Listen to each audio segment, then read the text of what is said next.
So That's what costs you $1 million a year to have a panda bear? Yeah, I don't know if the juice is worth the squeeze. No, we have not to run a worth it. P&L on that. No, I just tell people where to go on their phone to look at a panda bear. I love We're that you not can kind spending of $1 tell million. how people are by their text history. I love that we just kind of did a little deep dive into Sally Land. She's Kinda fit to be how- tied with this YouTube situation, though. Very, It looks like YouTube is up from what Oh. I'm seeing. yeah, we are up Okay. now. All right. We are up now. Now, I thought Jackson was coming. Iggy is out today. He is. Doug, so he was in, but now he's out? Under the weather. But he Says came he's not in. feeling well. Yeah, I guess he got here and didn't feel very good. Oh, no. What was going on? I don't know. There's a bit of a stomach flu going around, I think. Oh, my God. I had it a few weeks ago. My whole family had it. It was legitimately as bad as I can recall. And I don't know if this is the same thing that's going around. I know some people at Hubbard have had it. Doug, have you had it? No, I have not.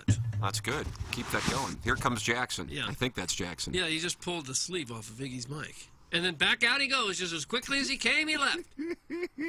I like this Jackson.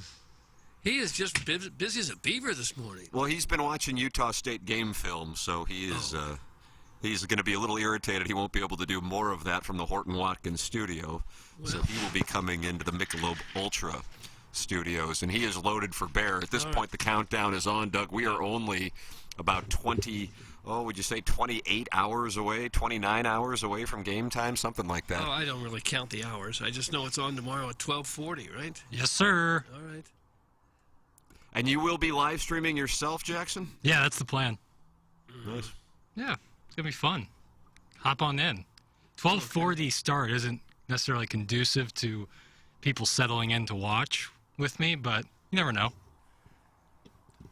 You guys play Thursday or Friday? Thursday. Thursday, and then Illinois plays at 3:30, 3:20. Oh, wow, 3:30. back to back. How do you do? Now, Mizzou is a 7 seed, Utah State a 10 seed, and Utah State is favored. How does that work exactly? And I'm not sure, and I don't understand. They're a 7 seed, and they're playing in Sacramento. Am I correct on that, Tim? Yeah, That's And correct. Illinois is a 9 seed. Am I correct on that? Yes. And we're playing in Des Moines, Iowa.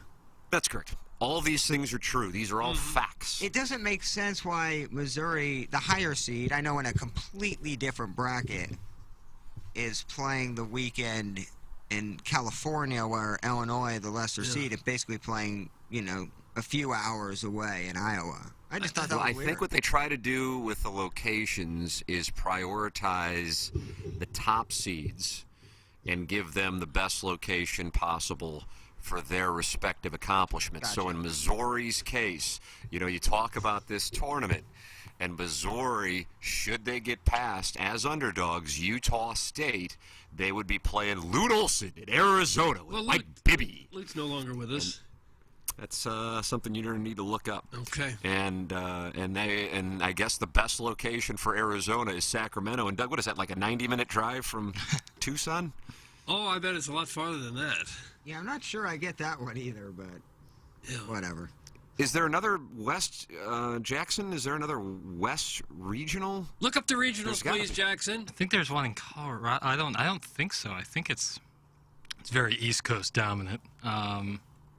But I'm Just not like the dialect for those covering the team and the tournament. being a tournament. Jay Wright is on CBS calling it the tournament. Yeah, there's a Jay They're White. already doing it. there's a pod in Denver. So that's as good as it can get for Arizona is Sacramento, which I would imagine a lot of, Doug, do you call them Arizonians? I don't really ever say it. It never comes up. I would imagine they would go, well, that's not really all that ideal. Colorado would probably be closer for them, actually. Yeah. Hell, I don't know. The pod in Denver is headlined, of course, by Baywa. Bela? Baylor? They were. Baywa. That's correct. Huh. Baywa. Proper pronunciation. Yeah.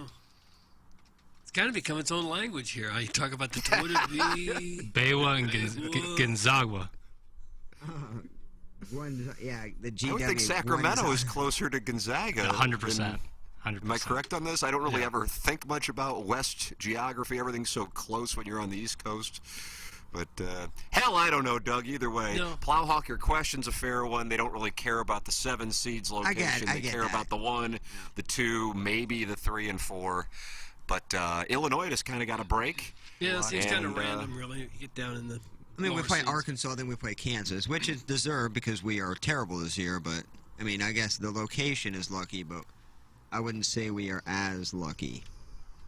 with Well, that everybody's first and only second only a round round or matchup. two away from playing a juggernaut. Okay, get it out of the way early. I got Marquette and Illinois in the national championship game, and I got Illinois. Nice. Illinois. Best of luck to you. I do one. I got Missouri playing Kansas for the national championship in the St. Gabriel pool. Good.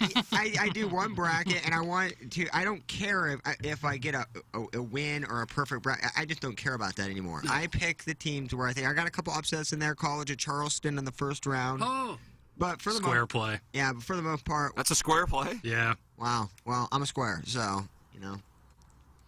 But yeah, Illinois beating Marquette. That'll be a ratings juggernaut right there. well, I can't. Marquette has got a shot, I think. Oh, they're two seed. They're Illinois, legit. no shot. I wouldn't say no shot. Illinois has no shot to get to the final. Come on, Doug. I'm doing Madison's mom's work pool right They've now. got no shot. I'll do this one for real. Those though. poor Red Hawks of SEMO almost won last night. It was a great Wow, game. What a great game. Yeah, Both games were Yeah, great. I did watch that. What a great game. Both of my wife's parents went to SEMO, and so when we got home from dinner, Doug, Taco Tuesday at Rocco's Tacos, they make the guacamole tableside. I know that's Oh. always been a kink for you. Yeah. What? We got home and put on the SEMO game, and boy, they made a Sunday charge. They were down by, seems like around 10 points, and they made a Sunday charge. And what a beautiful step back three to tie it with seconds remaining. Got the look he wanted. Defender bid on it. Just a little short, though. And the Islanders of Texas A&M Corpus Christi advance in this tournament to take on Wowobama. Wowobama? Yeah, SEMO matched up well against Wowobama. So I'm sure that the Tide is happy to see the correct. Islandwoods prevail in that one. I was really hoping SEMO would pull that out. Doggone it. That would have been fun to see him take on Alabama, for real. I would have loved to have seen it. I think it probably would have been a rather tall order, and I'm curious what the spread would have been. I would have thought in the 25 to 30 range. But hell, you get your chance to be David against Goliath. I would love to have seen it. Yeah. I don't know that it matters. It seems like it's Illinois' tournament to win or lose at this point. Illinois or Marquette. Stop. I've got Experts Missouri seem and to like Kansas with the showdown for the ages. Jackson, what would you do if Missouri played Kansas for the national championship? I might just vaporize. I might just turn into dust. I don't know if I could handle it. Because if they got rolled by 40 on national television to Kansas, I don't think I could show my face anymore. I'd have Would to- you try to get a ticket down to Houston? Maybe. I don't know. That would be so expensive. How much would you pay? What would be too much to see Missouri in the NCAA championship game? The absolute ceiling for decent seats, so I'm not like in the rafters. Well, just so you're in the building. In the building, 500 Oh. for decent seats. I would go $1,000. Oh, really? Nice. But that's Also, Hard University. Thank Damn, you, call Marcana. Marcana, right? But that would be me I would be eating nothing for a week or two. Ramen noodles. Yeah, beefaroni or something. That would be my meals for I the don't next. mind beefaroni. I like yeah, Oh, fire, dude. but not a lot of sustenance there. I'd be Well, that's weird. why I'm 130 pounds. so it would be tough, and I'd have to sleep in my car in a way and get a hotel in Houston for Final Four weekend. So I bet you could give up that hole and get a room. Oh, I don't. If I'm whoring myself out, Give up that hole, bro. I just feel like you think some of that goes on? People looking for NCAA tickets are willing to offer up their whole? I could see it if Missouri gets to the Final Four. Some guys on Tiger Board. Yeah. well, they know I'm an easy mark in that sense. So I feel like I would be receiving some inquiries. No. I wouldn't have to go seek it out, which is all the more humbling. Couldn't you find a KOA campground or something? And I just sleep in my car. it's warm down there. Yeah, or sleep on top of my car like they do in the movies. That's a fun little anecdote about the last time a local team went to the Final Four. Hey, Tim, in 2005, I tag team a townie in Champaign with my old man, and we were all coked up. D for 3, baby. That's the recovering alcoholic from Belleville and Wow. Oyster Groves. Wow. Yeah, I thought Illinois was going to win it that year. fell to North Carolina State or North Carolina here at the Dome. Well, UNC. yeah, but they were playing against Sean illegal May. players, so Illinois actually won the national championship. 13 Oh. of the 15 were actually They claim ineligible. that they have a banner at the school. Oh, it was actually tutors and teachers on a Bob Levy special that actually said all of this, but nothing happened because No. Well, they got Too away big with to fail. they got away with it because every student could apply for those classes, not just athletes. Yeah. Well, that's a Sean nice little loophole in it. Sean Hey. May, Richard McCants, Raymond Felton. Oh, I know the squad. Raymond Felton's a Nick legend. Man, I forgot that We'll was in talk St. more Louis. Nick legends coming up in the Appliance Discounters 8 o'clock hour. This is our Munganast St. Louis Acura 7 o'clock hour. Munganast is online at stlouisacura.com and altontoyota.com, and I already emailed Jamie Burkhardt this morning, Doug. That's what I already did. Really? First thing I do when I wake up in the morning is I email Jamie Burkhardt. Really? Just to get an update on the car industry?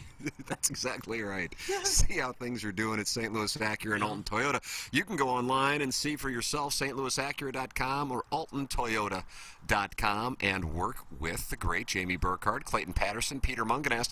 And if you would like, you can just text them or call them, your pick, by using what is a secret phone number for our listeners. And, Doug, you wouldn't happen to have that number at your disposal. Well, sure I do. 314-252-0029.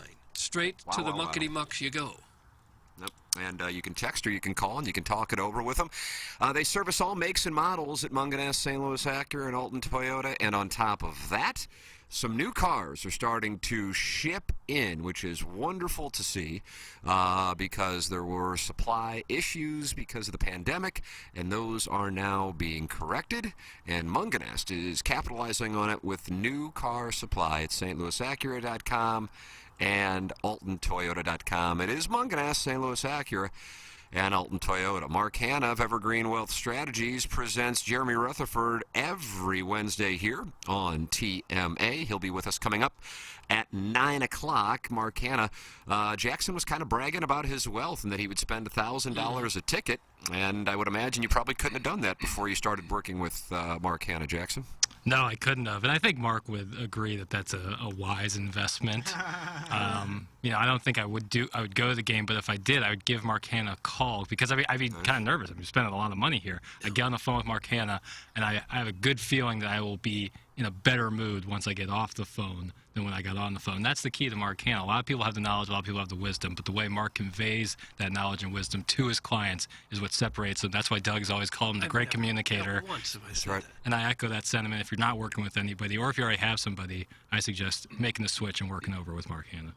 There it is, 314-889-0503, or go online at evergreenstl.com. That's Mark Hanna, Evergreen Wealth Strategies, here on the Ryan Kelly Morning After. Get involved by texting into the program, 314-881-TMA5, Engineer Design Facilities. Text inbox, 314-881-TMA5. You can use the TMA STL app, which you should download if you haven't already, and you can just send message to the entire dais or to specific members of the dais. Just click send message on the TMA STL app.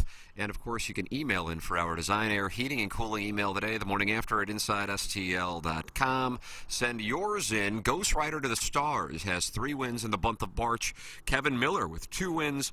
Hey Barry has a win. Buck Swope got a win yesterday. Just a guy in a trench coat with a pocket full of batteries has a win. And finally, pronouns are he, him, and whole has a win in the month of March. You take a look at the forecast as you sit there, you say, do I need to talk to Seth Goldcamp of Design Air Heating and Cooling? And the answer just might be yes, Doug. It might be sunny in St. Louis, but it's 30 degrees in St. Louis. And the forecast is for temperatures in the 20s on Saturday and Sunday and Monday and Tuesday. And on Saturday, Doug, you've got the Doggies playing defense against San Jose. You got the Battle Hawks, and you got downtown St. Louis as an old-fashioned pony show. Well, should be. Don't forget Illinois and Kansas. That's right, Illinois, Kansas, and Missouri, Arizona. Wow. That's 2 all Saturday? major upsets in the Yep. metro area. You like this Illinois club's chances, don't you? Go all the way. I have no choice, Doug. This is what I got. It's Design Air Heating and Cooling. They are the sponsor of our email of the day and the official HVAC provider of TMAM, the Tim McKernan Show podcast. It's Design Air. Work with Seth Goldcamp. All you got to do is go to designairservice.com, click on the Book Now tab, and they will be out there quick, fast, and in a hurry. So even though it is the middle of March, we still have some rough temperatures in the St. Louis area. A low of 23 on Sunday.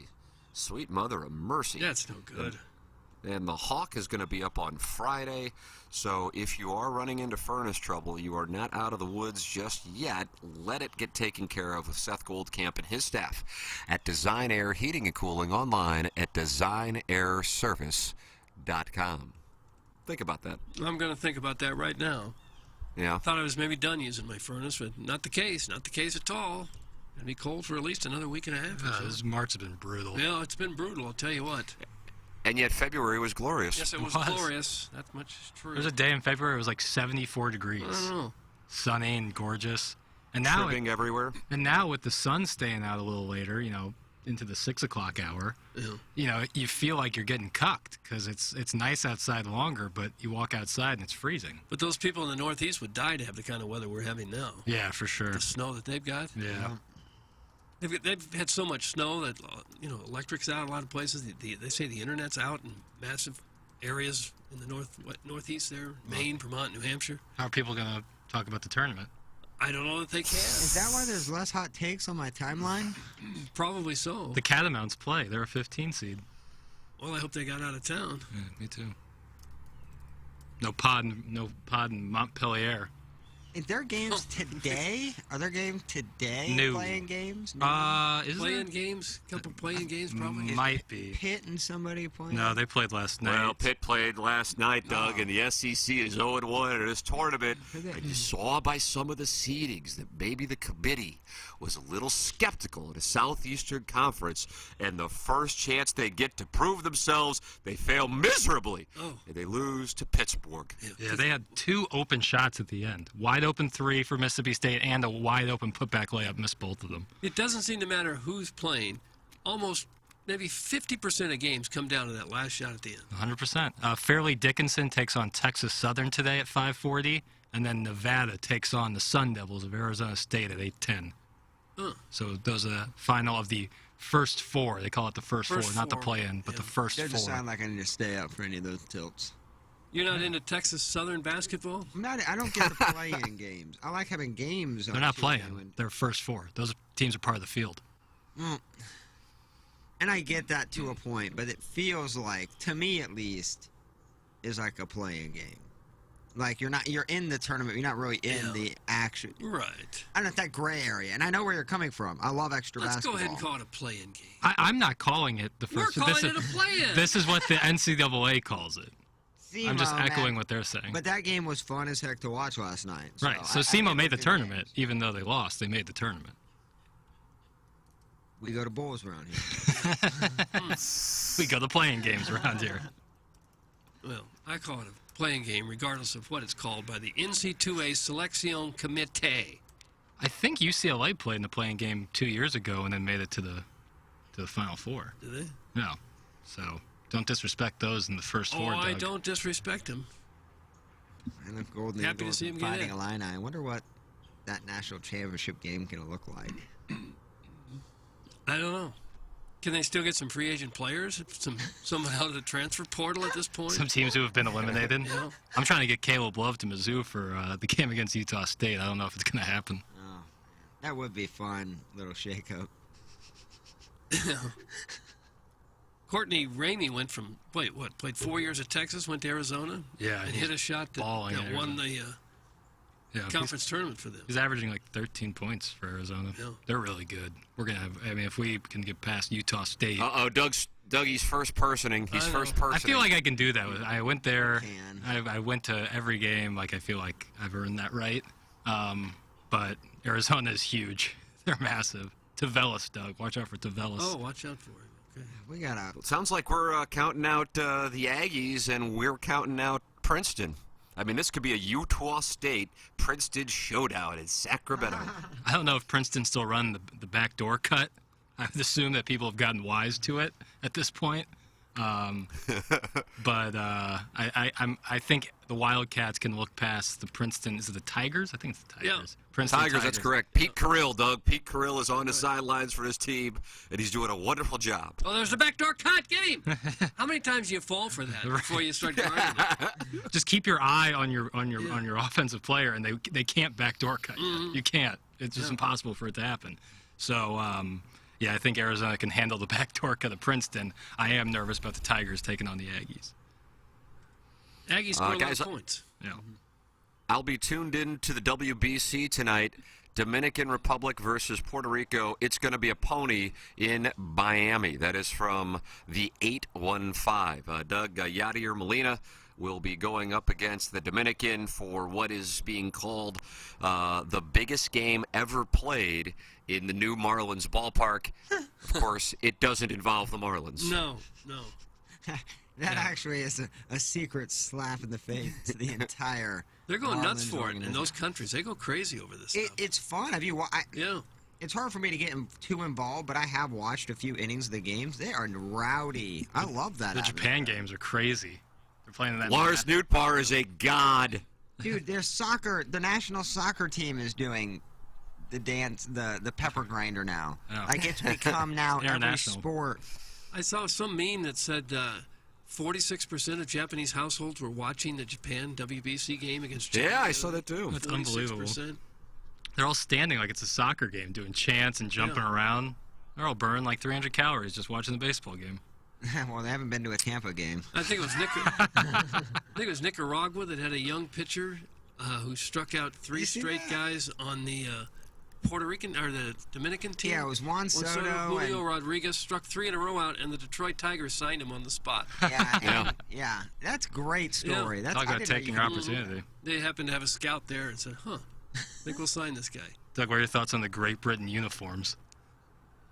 Well, you know, if you shop at Kmart for your uniforms, that's what they're going to look like. It looks like they slapped in the. Oh God, we got a game. Yeah, and Get a stencil set. it's the font for me because certainly you And the can put your- size of the font. and it's just, Complete afterthought. It's like we don't have a chance. Let's not spend a lot of money on these uniforms. We're going to be one and done here. Yeah, Helvetica font. All the other uniforms are pretty cool. The whole tournament is fun. Is neat. I Yeah. think. I was kind of down on it, but it is kind of fun just to follow along. It's much better than the meaningless spring training games where you take an at bat and then walk through the field on the way back to the locker room. what happens when Lars Nootbaar goes up against that United States pitching staff? Who do you root for then? Who do you root for? Lars. You know, even Tyler O'Neill's having a big tournament for Canada. He's hitting the heck out of the ball. Yeah. Well, The that's a Cardinals nice have really storyline. had a very good spring. A very good spring. Oh yeah. With Walker hitting the ball, Gorman hitting the ball, O'Neill looks like he's back. Flaherty's had a couple of good outings. So far, the spring has gone extremely well for the Cardinals. Although our Plowhawk, are you starting to feel better about this ball club? I'm feeling decent. Our starting shortstop is hitting 110 right now, so we got to kind Who's of. that? Young? Yeah. He's not the starting He'll shortstop. be the starting shortstop He for your won't St. be. Louis Cardinals 2023 He opening won't roster. be. I bet there's a 60% chance. And that to No. me alone is sad. It's Edmund. Like the fact that it's anywhere over 5%. You just assigned that percentage. So that was good, Jackson. You picked up on that. Plowhawk, you assigned the arbitrary percentage, and then he said the fact that the percentage is that high is ridiculous. I'm just guessing. It's a on good both tactic, ends. I got to tell you. yeah. Wake up pretty early to get that one past me. I believe Edmund will be their starting shortstop. Yeah, and he looks sensational there. I won't sit here and listen to you I'm bash Tommy serious. Edmund, the pride of Korea. I really like. I'm actually being serious because he's had some web gems there in the WBC. Well, he's a Gold Glover. That's what I'm saying. I'm fine with that. He'd All be a right. good second baseman. I hope he can carry that. He's the infield. shortstop. Donovan Aguilar They only will have get the Goldschmidt and second set. Arenado. Middle infield. They just want to see if they can get the Young right, maybe so they could trade him. Who knows? If the Young were to have a decent spring, they might be able to trade him and get a reliever or something. I mean, if I'm other teams and I see that stat line, I'm calling out my top prospects. You're gone. Yeah. Well, what would you do as John Mozeliak if you still owed DeYoung? I think it's $9 million. But what would you do with him? I think you look at your owners who are worth $2.5 billion and go, "Hey, can we just cut this guy? Do you mind losing the $6.8 million in this option?" Oh, you don't? Okay. And you'd cool. also have to say, listen, I really blew it on Paul DeYoung. He's got nothing left, and I gave him $9 So million Paul of your DeYoung money. hitting 110 on the field is not showing management that he is incompetent, or on this at least he made a bad signing. I Yeah. mean, Well, it does. either whether you cut him or he hits 110, it's a bad signing. I don't think you Yeah. block a Donovan or a Mason Wynn because Paul DeYoung has 1 year left on his deal. No, I don't think they've. I mean, they would I'm do sorry, that. but you come got to pay on. him. You got to pay him whether he sits on your bench as a sub, or whether you cut him and he's golfing the rest of the season. You got to pay him. You don't want Wynn to come up and sit on the bench. So you might as well have him as your spare middle infielder. You cut him He's not gonna play $6.8 much. million. Guess what? In 10 days, $6.8 million worth of helmet notches have been sold. So, Oh. you know, it's just a fair Well, then trade. who's your backup middle infielder? Anybody, anyone. Give Mason Wynn a chance. Give No, you don't Donovan want a Mason chance. Wynn sitting on the bench most of the time. You want to have him hit against 30-year-old AAA pitchers. I'm excited. What a summation, and then the final sentence of "I'm excited" was something else. Now the issue is, Doug, you might not be able to watch it. Last night, Diamond Sports, parent of Bally Sports, also known as Bailey's, I think it trades as Bailey's on Wall Street. Regional networks filed for Chapter 11 bankruptcy protection. But said in a statement that its 19 regional sports channels would continue to operate unimpeded. Here are the details. Diamond's own parent, Sinclair, staggered under more than $8 billion of debt from its 2019 acquisition of the regional sports networks. So fears have swept leagues, particularly the Major League Baseball teams, that its 14 teams carried by Bailey's would be abandoned by Diamond. That does not appear to be happening. The prepackaged bankruptcy, which is still being negotiated with creditors, is expected to reduce Diamond's debt by $8 billion and sever the company from Sinclair Broadcasting. So that is the headline on it. As far as what most people in St. Louis would care about, Doug, we always localize the story. That's what we were taught to do at the University of Missouri Journalism School. Number one, there is not an expectation that they will have to cut any games that they are planning to carry on Bailey's this upcoming season, but that is expected to change for the 2024 season. With regards to the Cardinals situation specifically, Bill DeWitt said at the winter warm-up, "It is a concern and a fluid situation. There's no question about it. Something is going to happen sooner or rather than later. It's a big part of our revenue stream. We have nice rights fees. The regional sports networks model is at risk." Again, this was his comment at the winter warm-up, so these are 2 months old. The Cardinals were expected to get about $70 million in revenue from their deal with Bailey's this year, and the Cardinals own 30% of Bailey's Sports Midwest. So it's a real thing for the Cardinals and for these other teams that have deals with Bailey's. But they're going to continue to show games this year, so they've got money to pay all the production costs and all the people that work to put it on, but don't have the $70 million to give the Cardinals? Is that how it's going to work?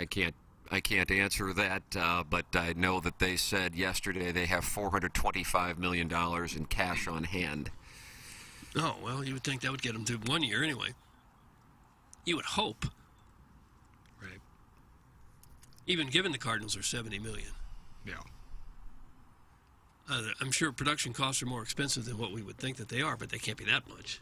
They can't be more $350. Well, I mean, it's million. $425 million cash on hand, but you have you're not just handling the Cardinals. You're handling a number of different franchises. No, that's all of them. Plus, you have NHL, you have some NBA, you have production costs, you have rights fees.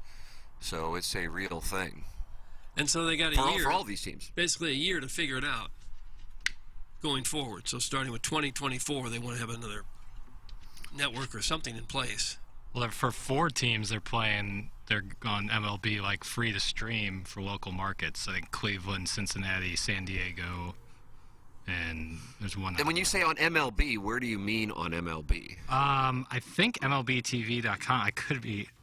I And read. will those be blacked out in San Diego? Or That's the problem. I think is that they're still you're navigating. still blacked out? I think they're what I read is that they're like navigating blackout rules. I'm like, so the only places you're gonna see the games, want to see the games, are places you can't see them. Oh, Let me find the story. and what's going to happen to people that don't have smart TVs? And I know it seems crazy that people don't, but there are still some people that don't have smart TVs and won't be able to stream that. Yeah, well, I guess, yeah, it would be tough. MLB stream games for free. Cincinnati Reds, Cleveland Guardians, San Diego Padres, and Arizona Diamondbacks. Those are the 4 teams. MLB has not finalized plans for how fans in the blackout markets will be able to view the free games. Currently, fans can pay to watch out-of-market games through MLB TV app. So they will take over the local broadcasts of the money-losing teams, stream them for free in their respective local markets as he negotiates with their cable companies for lower contracts, a source with knowledge of the discussion said. So it sounds like you will be able to watch your local team for nothing.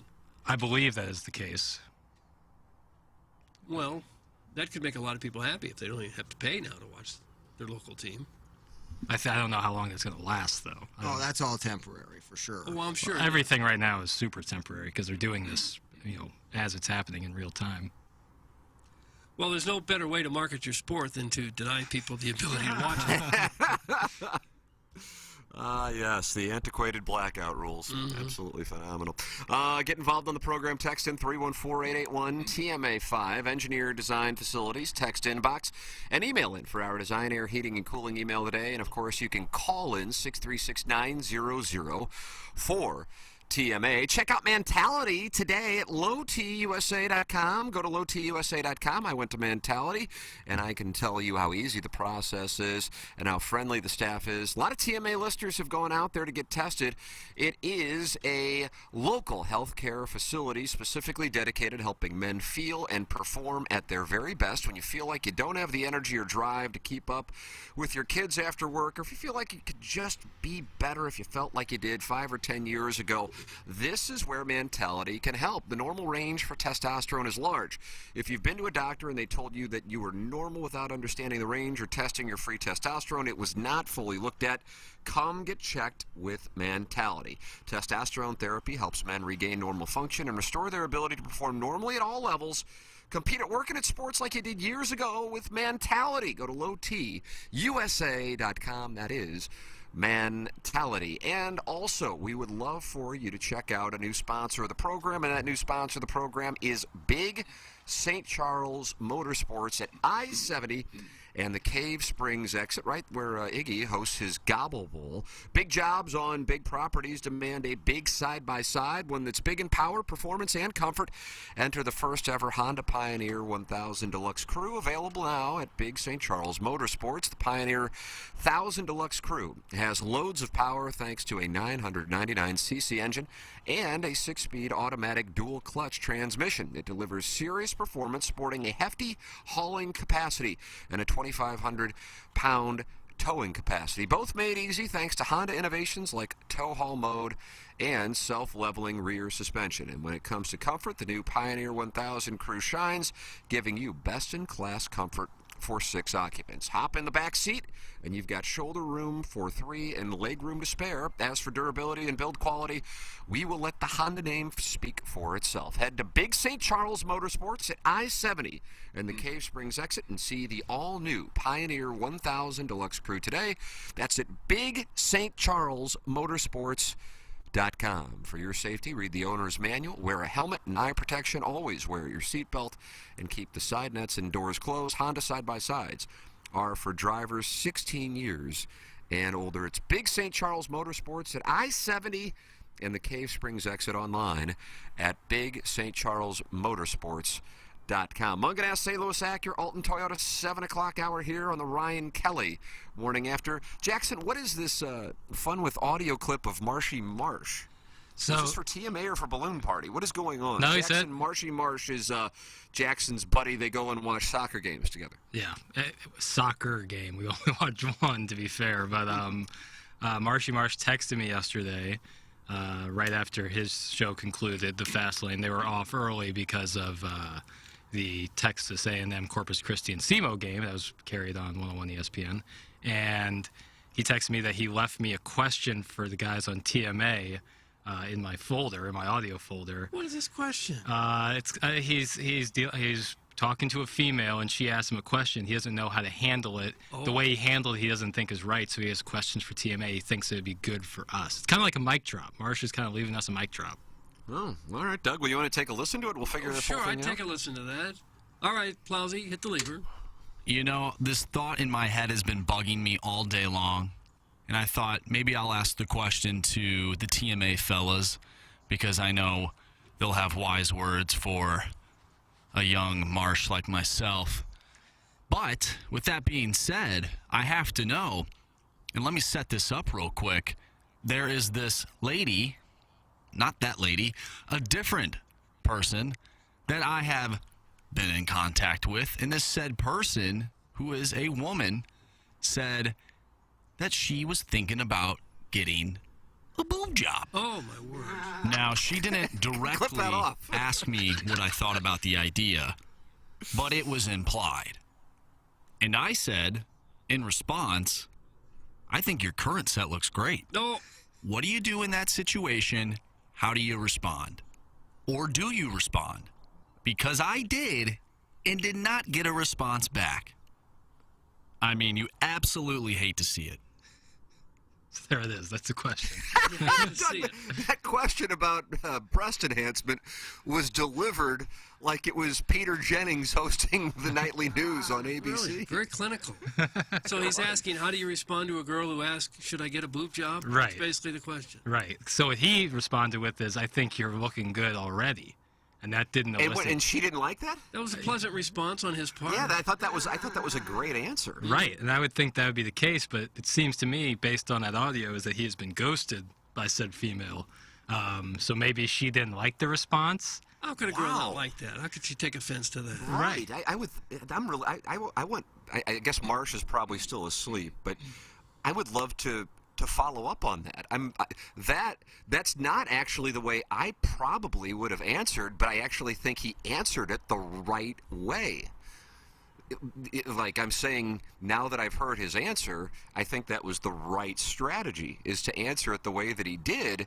So to be penalized for that answer, which I thought was brilliant, is really surprising to me. Yeah, I would agree. I don't know what other way can you answer it. Like, yeah, hell yeah, get it done. That would be the worst thing. Right? Like, that's like, it's the same thing for any augmentation. If you're like, I'm thinking about getting a nose job, like, what are you going to say? Like, yeah, fix that honker? Like, It's about time, yeah. Right, like, there's nothing you can do. I would think the logical thought would be to say, well, do whatever makes you happy. If you think that would make you feel better about yourself, absolutely. And I think don't that's feel like it's Even better. necessary, but You say, I think you already look beautiful, but if it's going to make you happy, then you absolutely should. You know, Doug, we only go around this crazy world one Oh, this time. big rock of and I ours. would say maximize it while you can. you know, you only live once, Timmy. And you have to chuckle. You have to chuckle through the response. Right. Can I hear one more time how he said boob job? It really. Yeah, that stood out to me as well. Been in contact with, and this said person, who is a woman, said that she was thinking about getting a boob job. Oh, my. The Why voice did it go so inflection. high pitched? I mean, the octave was adjusted immediately. Yeah, I'm a big fan of that. Well, could it be that her phone just ran out of power and she can't respond because she doesn't have a way, or Yeah, she got busy, or you can't play that game with. I don't know if we need Marsh to follow up. I'll text him whenever he wakes up to call in. you think she was possibly fishing for a compliment? But then she got the compliment and then didn't respond. So unless she was like, it was like some sort of Navy SEAL mission where once the job was complete, she rested her rifle down and went home. Right, and say nothing. Yeah, then I don't know why she wouldn't respond and say thank you. Well, maybe it was one of those where she typed out her response saying thank you and forgot to hit send. That comes up every now and then. Yeah. That can happen. I've done that. I was Yeah. Jackson yesterday. What was I know I texted you something. Oh, one of the salespeople asked me to cut a spec spot. Doug, you know what a spec spot is, but for the audience's purpose, a new advertiser is interested in getting on board with the show, and they want to hear how a commercial would sound, and so we just cut a sample spot for them. So anyway, I texted Jackson that. I thought I did anyway, and then I didn't hear back, which is very un-Jackson-like. And I said, "Did you get that text?" And then I went to my iMessages an hour or so later, and I saw that I had never sent the text. So you were probably thinking to yourself, "This jackass is hallucinating." Is that what you thought? I don't even remember. I remember I got the text eventually and said, "Yeah, it's all good, all sent." So I didn't really think anything of it, but I'll look back and see and see. I never did. That's my point. Is I never did send it. That was I typed it out in iMessage, but I never sent it. I don't know. I mean, I would think that is, I'm trying to put myself in that position, and I think that Marsh answered it like perfectly. So I have no idea why there would be negative ramifications for it. Doug, I'm sure you don't want to answer this question, but Plowhawk Jackson, have you been with a lass who has had breast augmentation in your storied sexual careers? No, I mean, usually when chicks get boob jobs, they don't do it to get guys like me. I mean, it's, no one pays 10 grand to get a boob job to get a 130-pound twink who smokes weed, and I'm currently eating powdered donuts. Yeah, you just rifle. Like we're only 40 minutes in the program. Yeah, unless I have millions in the bank, I don't think that's why they're. You've had a half a dozen of those donuts already. Just I've had jammed about into your 7 or 8 pie of them, hole. but, Right. Yeah. So no, I have not. Long answer to that is no. Okay, short answer. All right. Boy, that was a hell of an answer. I mean, that was a wonderful answer. Jackson, what about yourself? So I've been with a girl who had a breast reduction, and that Okay. breast reduction. So I guess based on your question, the answer is yes, but not in the way you think. The opposite way. So not in the good way. what are you gonna do? I have. I feel like a couple times, and I think they were both strippers, actually. Oh. Actually, yeah. And the thing that now this would be years ago, so maybe they have improved substantially, since I was in that position. But it's absolutely noticeable, the firmness, I would suppose, and I'm not necessarily using the term firmness in a good way. One night, Doug, was it about 2:30 or 3 in the morning at Hustler Club in Washington Park? I don't know. I don't know. Like Scooby-Doo. But I was sitting there, and I was talking with the great Julia Ann, a Hall of Fame performer in the stag industry. And for my money, Julia Ann has the best breast augmentation that I have seen in the adult game. And, I was certainly intoxicated. And I was having this conversation with her, and she was participating in the conversation. I'm sure she was incredibly annoyed as well, but she was a good sport about the whole thing. And I said, I can't figure out why yours looks so natural. And I describe it as the teardrop effect. Oh, do you? The teardrop Ski effect. slope. Looks natural. Thank you. As opposed to where you can just tell what has been used as the term bolt on.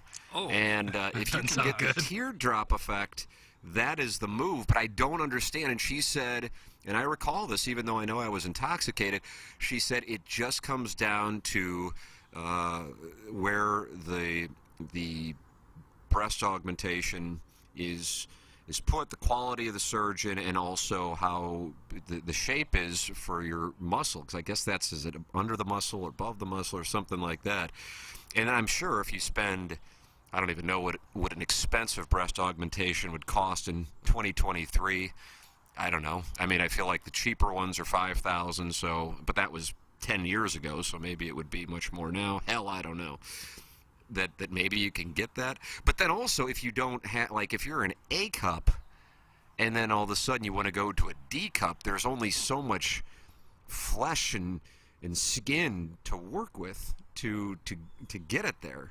So that's what that perhaps is how you can get into the bolt-on phenomenon? I don't know. I don't have the answer, but I'm trying to really help Marshy Marsh and the Playful Posse out. Okay. I'm looking here. It says the average cost of a breast augmentation in St. Louis is $6,000. All right. For the whole thing or each? Nice question. Whole thing. I don't think they charge you a la carte. I think you got to do it as a pair. Oh, have you? I'd be surprised if it was the former option, but yeah. And this comes from Wash U. Wash U has that information for us. Well, it's very important. to Shout out to the someone. Bears. Have any of you guys thought about having work done on your man boob? No. Would that be odd if a gentleman got breast implants? I think they have them. Yeah, I'm sure. Didn't that happen to Phil Spector, Doug? Yes, he had a nice set. I forgot about that. No, I think there's people with a sunken chest sometimes. Sure. No, I know people with that who have like a hole in like the middle of their Yeah. chest. Yeah. Let's see. We're getting a lot of texts on the on this question. Marsh answered that question perfectly. Rock hard, fake boobs with scars in person are more disappointing than the fledgling podcast Dopey and the Old dying, despite the fact you guys still run a commercial for it, and a new Hubbard employee is raising sponsorship dollars for it. Carlos Spicy Wiener weaving in a Pepper and Genie shot into the breast augmentation conversation. Let's see. I had a woman who was a school teacher. She must have gotten her new breasts off of the same rack Iggy gets all his Nautica polos at. The skin around them looked like that of a grandmother who did nothing but smoke and sunbathe. It was awful. That's from Larry Thornton. Oh. Well, what did being a school teacher have to do with that story? I just read what's in the prompter. It's a fair Okay. question, though. Perhaps Marsh would have gotten a better response if he had said something like, quote, "You already look beautiful," instead of, quote, "You already got a great set," That could which be. comes across with a New Jersey accent when I hear it in my head. That's from Shooter McGavin. That could be. You know, he's a little crass in his response. Yeah, I think Doug is right that like you should do whatever makes you happy. But I think you look great already. I think that's the perfect. It's a nice response. answer. But I don't think what Marsh said is wrong by any means. Yeah, but bro, if they're sitting on A cups, and there's again nothing wrong with the A's. Everybody has a place in this world, but you Amen. can't go. Oh man, those are big. Like when it's a clear, Right. fabricated answer, Yeah. because women kind of set you up like volleyball. Sometimes you want to spike it, Oh. but sometimes it's best just to set it. No Just fool. to, set it Nice. up for her Yeah. again. And so, As though you're the also libero? an alternative would be, I would leave those types of decisions up to yourself. Yeah. Love the body how it is. Can't say I wouldn't love bigger boobs, but that's not a decision I'm willing to make. And that's how you do it. You don't go, oh no, your boobs are fine, and then there's a fight. No, they're not. They're clearly ache, and then there's a fight. You avoid fights in any scenario. I just always bend the knee. Well, you never know what people are going to be self-conscious about. There's a lot of Absolutely. men that would love to get a hair transplant, and a lot of women would say, it doesn't matter if you get a hair, who could care less? And someone might be extremely self-conscious about it. Same with the women in their body. Correct. You don't know what they're self-conscious about, and if it makes you feel better, do it. I'm sure it irks Madison to death that I'm eating donuts and I go to the cabinet at 10 o'clock at night and just make myself a snack, and I don't gain a pound. No. So I try not to rub it in anybody's faces with that, and You're proud of it, though, aren't you? I enjoy it. I don't know how proud I am of my health, but How much you weigh right now, guy? I have no idea. I haven't Well, you pooped have this an morning, idea. so maybe 128. 128. 128. I said I'm guessing here again. And you're 5'10" or 11? Yeah, so basically I'm a supermodel. That's kind of what That you is look true. like. Yeah, you do have the dimensions. Elle Yeah. McPherson over here. Va-va-voom. Va-va-va-voom. Good morning, guys. My adult circumcision reversal only cost $300, and they did that at Valvoline while I had my oil change. Thanks. That's from KG in O-Town. They'll try to sell you everything at Valvoline. In Including a fact, reverse circumcision. Yeah, How, you pay for it. they're adding? it's like a I convertible. think they had foreskin at Valvoline. Oh, do you have to bring your own? I can't answer that. No. It's like making a car a convertible with like a sawzall, and then wanting another car top to put on top of Yeah, that. a hard shell. It's like, who adds a hood? I wouldn't. I'd pay more than $300 for that. By the way, I'd maybe dig a little deeper in my pockets. Would you? $300. at You'd like to Valvoline. add some foreskin, bro? No, I'm happy where I'm at. My bris was a monumentous occasion, But Your what? my bris, that's what in the Jewish community we call a circumcision. It's like a whole ceremony. What's But- your So there little were people baby? gathered around? Yeah, You're a baby when this happens, all right? correct. Yeah, and you get a moil. Oh. That's what. Now, is it true? Do some people save the foreskin? I'm sure some people do. Heard you could put that in a stew or a potpourri. That's called Come over cannibalism. and have some of my foreskin stew, and we'll watch Missouri, Utah State. I forgot. Call that which cannibalism. Part, I forgot which part you can actually. Look, it You could mean the be- placenta, like when they're born? Okay. I was thinking of the placenta. I don't know if you could put a foreskin in a stew, but I did hear you could put it in potpourri, if I'm not mistaken. Oh, free. Why would you? Where are you hearing this? Look, What outlet is I look up breaking some this odd down? websites. I brought my wisdom tooth home the other day. I said, hey, here's my wisdom tooth. And I said, what do I do with it now? So I Put in said, the stew, duh. I did not put it in the stew with your I threw it away. foreskin. That was my bad. I forgot the placenta is the part you can eat. This foreskin. Did you really ask the question, can you put a foreskin in a stew? I didn't ask. I just immediately assumed you could. That was. I mean, you can. I just wouldn't suggest it, considering I believe that would be a crime, Yeah. as that is a part of the human body that you were then Look, I thought it ingesting. would give you nutrients. I thought there was a lot of I don't nutrients. think There's a lot of so. things that will give you nutrients that you shouldn't eat. Like a lot of protein. I'd say no to that. Well, it's You just. get pretty desperate if you're eating foreskin stew. How hungry does a person have to be? It's like the Donner Party. I'll have the foreskin stew, please. Oh, this one's been marinating for 20 years. Oh. Perfect. Oh, that's hot, and I like it a lot. That's what I do. I like it a lot. Get involved in the program. Many of you have already chosen to do so. Engineer Design Facilities, text inbox 314-881-TMA5. Call into the program, 636-9004-TMA. And email in for our Design, Air, Heating, and Cooling email of the day. We're broadcasting from the Michelob Ultra Studios. Michelob Ultra, 95 calories, 2.6 grams of carbohydrates, and the sponsor of our upcoming Jennings Randolph Jr. Fan Page Club Championship. The first round, 32 matches taking place April 30th at Gateway National. And then the radio station will have an announcement with regards to the Dotem, but the Dotem will be back. Lisa Ann will be back, and that announcement will be coming your way in the next few weeks. Michelob Ultra, presenting sponsor on the Dotem, and our studio sponsorship as well here on TMA. Hey, when you are injured, it is a confusing process. And at Longo Biggs, they will take the hassle out of your hands. This is CD, and this is Doug, and this is Longo Biggs, and they only get paid if you get compensation. They're local guys. They grew up on the south side. One in South City and one in South County. And unlike the big law firms who come in and they advertise and they're national, these guys are the ones who actually will be handling your case. They are TMA listeners. I know them. I can vouch for them as being quality people, and they really do care about your reputation, and they care about their reputation to make sure that they deliver for you. They are handling the case. They don't just advertise and then delegate to somebody who's fresh out of law school. That's not the way they work. You can go online at longobiggs.com, LONGOBIGGS.com, and they promise you they will do everything they can to optimize your situation. A lot of cases are going to have some sort of obstacle or complication, and that doesn't mean they will settle your case for less. CD or Doug will be the lead attorney on your case. It's longobiggs.com, LONGOBIGGS.com.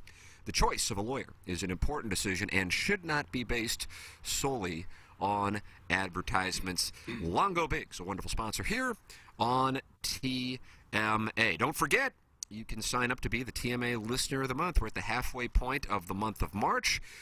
Beer Cats winning in January, Natty Nate in February. TMA Listener of the Month is brought to you by Milagro Tequila. You just go to TMASTL.com and you can sign up and apply there. Go to TMASTL.com. It's presented by Milagro Tequila. Welcome to a brighter side of tequila with Milagro, the TMA Listener of the Month. Jeremy Rutherford coming your way at 9 o'clock. Probably a handful of hockey questions and then just a bunch of nonsense with JR. Doug, as the Blues play out the final few weeks of the season.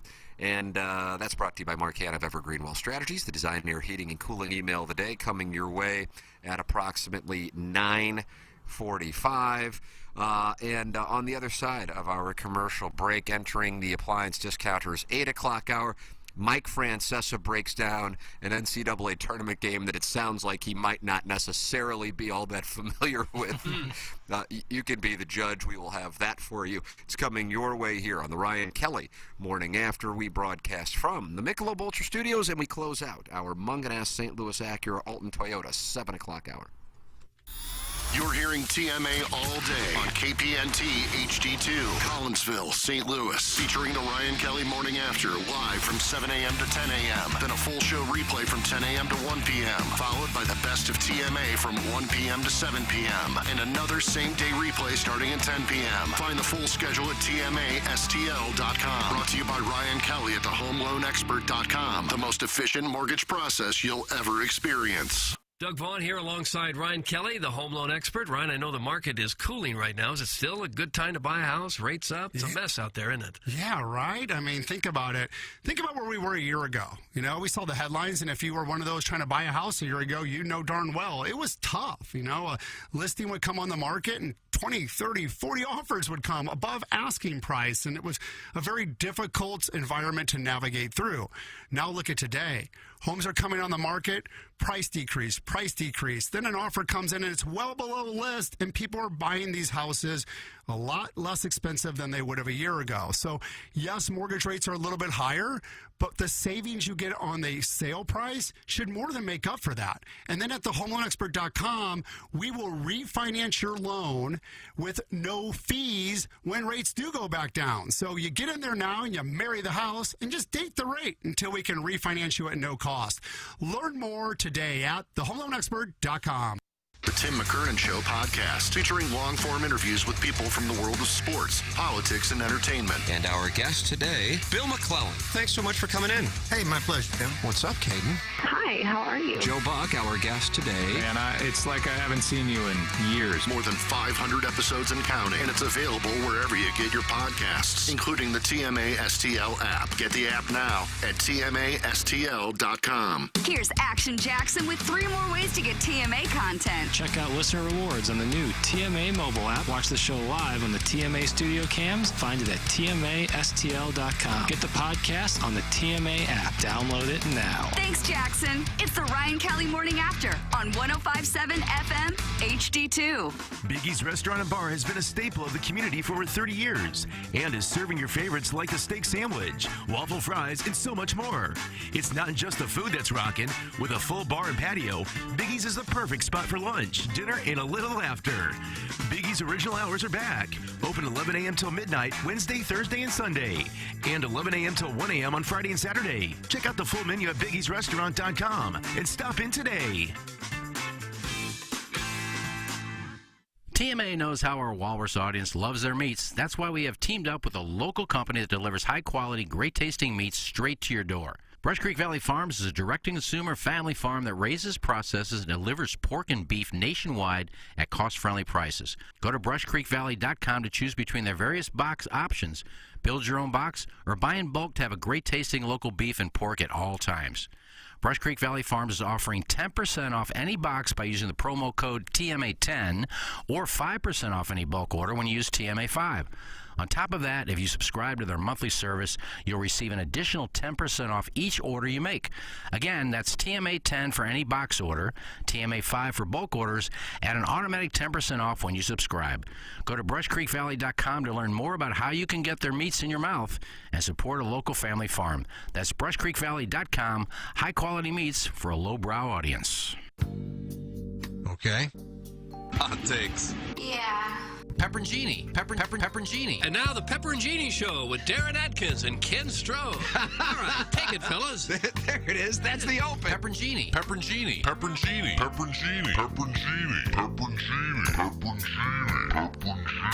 We don't know what it is. We don't understand the name. We just know it's stupid. And it's available every weekday, featuring Iggy and the Plowboy. Apparently it's some kind of a podcast or something. Available at TMASTL.com and on the TMASTL mobile app. Whatever. Hey, if you like the morning after, check out Balloon Party on 101 ESPN. HD1, by the way. It's Sports Talk with Tim McKernan and Ashton Jackson from 10 a.m. to 11 a.m. each weekday, right after the morning after. It's the worst named show in the history of radio, but the content's pretty good, so check it out on 101 ESPN or get the podcast on the TMA app. Now, back to the Ryan Kelly Morning After. KPNT FM HD2, Collinsville, St. Louis.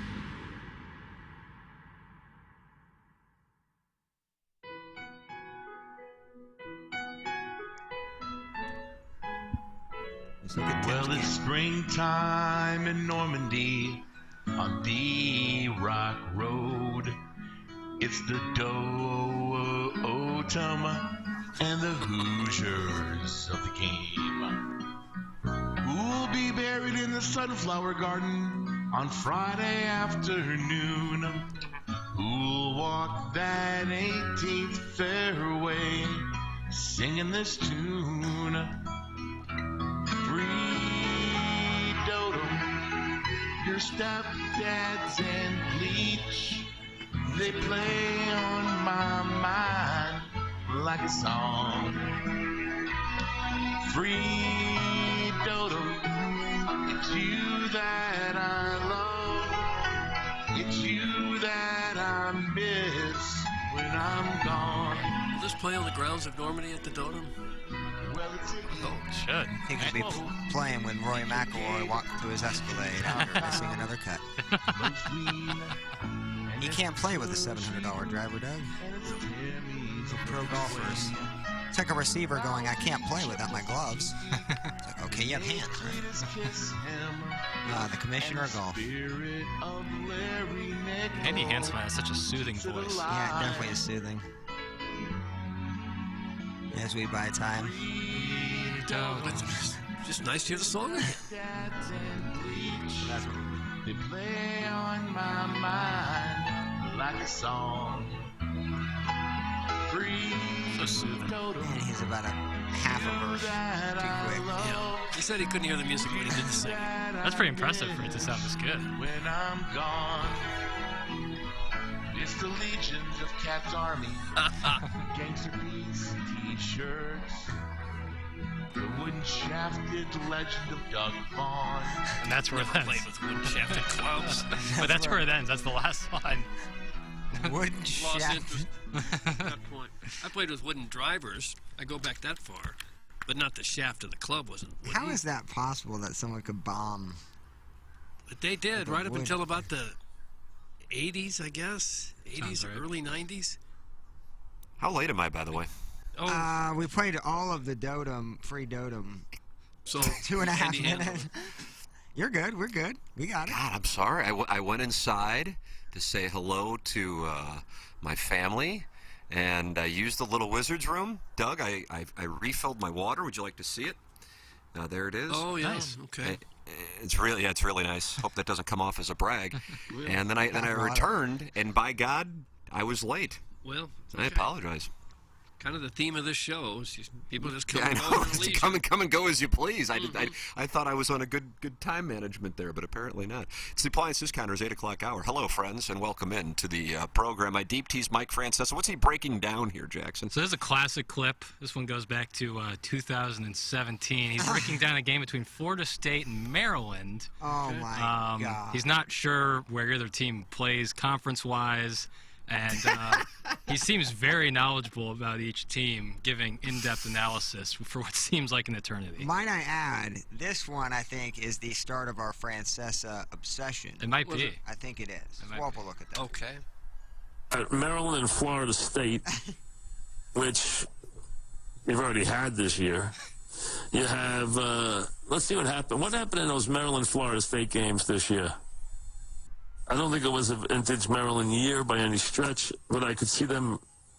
They didn't play once this year? Oh, Maryland. I'm thinking, geez, I'm forgetting Maryland's. You know what? I'm forgetting now. I'm forgetting. Okay. You know what? I'm forgetting. You're right. So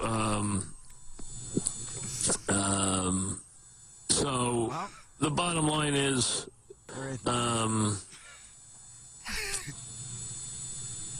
Maryland should have been better. They had some injuries. They're hot and cold. Their best players hot and cold. So from that standpoint, I could see them. I could see them winning this game. I could see them losing this game, one way or the other. I don't think it's I don't think it's that big a deal one way. I don't think it's a shocking game one way or the other. I think pretty big things were expected from Maryland this year. They really kind of disappointed. Had a kind of a hot and cold season. Good coach, well-coached team. Obviously always a lot of expectations there. They expect good things there all the time. They have very high expectations for that program, which you would expect. I mean, I think that's reasonable from a standpoint of week in, week out, what you would expect from that group. But I don't think they had a great year for them.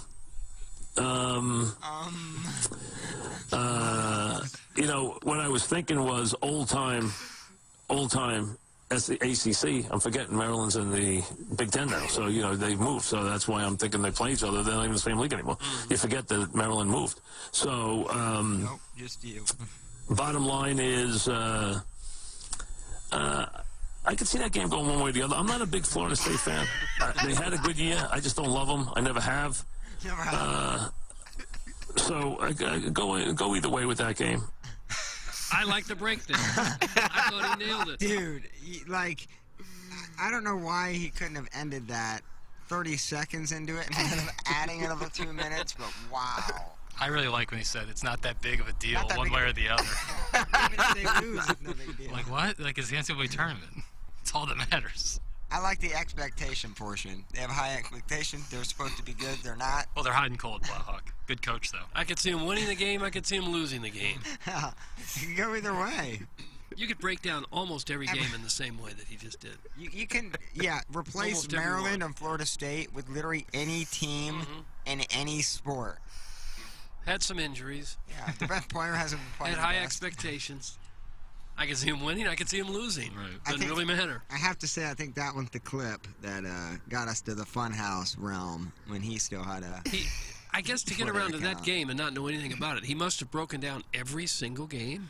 Well, that's why I think he broke down each game for 3 minutes because if he timed it out, then probably the show. Yeah. Oh, yeah. Well, it's perfect timing for this show, Doug, because you said you wanted to break down, was it UConn and Iona? Is that who UConn's playing? Yeah. Yep, UConn. Well, tell me what you see from the Huskies and the Gales. Well, the Huskies had high expectations. Their expectations were high, and that's to be expected. They did have an injury or two, and we thought they would be a high expectation type of team. I could see them winning. I could see them losing. As for Iona, a plucky little bunch. If they hit their threes, they got a shot. The expectations were high for them as well in their conference, and yet their conference held them with high expectations. And so I would say when these two get together, I could see Iona winning, I could see UConn winning. I could see UConn losing, I could see Iona losing. And that's what makes this game different and very interesting to watch. Doug, how do injuries come into play when you break down UConn Injuries Iona? come into play because that means a player might be available, he might not be available, and that's how injuries come into play. Right. You throw the record books out when these two teams This is a throw? game where when these two teams, of all teams, when they get together, Iona and UConn, well, they just don't like each other. And you can take the record book and throw it right out the window. Rick Pitino. Apparently he's going to get a big job. Caller Ellen texting in, is AM there, were you conceiving your third child, and was that why you were back late from break? Doug, that was not the case at all. I can tell you that. That was not the case at all. Okay. No commercial break sex. No commercial break sex. I have more commercial break sex when we go on a commercial break than I do when I am here. Yeah. Yeah. There's been none back here at the studio either, Tim, so far. Not yet. Oh, there have been. There hasn't been. Yeah, I brought my gerbil, Jerry. Jerry the gerbil? Yeah. Oh, God. It's our You mascot. don't humanize it. You can't give it a name. No. Plowhawk Jackson, that's your best clip yet. That's from Sam Dever. Doug, do you say Devers or Devers Poker Brothel? Well, how's It's it spelled? Dever. It's Dever. I appreciate it. I mean, we've played that clip for sure before, as he said, but it is one of my favorite. Anytime March Madness comes around, I love hearing that because it's such a great breakdown. Oh, did it go in? Oh, yeah. 0.2 of a second left. I wonder if people who are driving around in the tri-state area as that crap was broadcast on WFAN could tell he was just making it up as he goes along, or if they're like, that's pretty interesting breakdown of Maryland, Florida State. I'm telling you, my uncle, who is a central New Jersey resident, New York guy his whole life, eats up. Like when Francesa was on WFAN and Mike and Mad Dog would eat it up, listen to it every single day, and loved it. Unironically, like loved listening to it. Unironically? Is that a word?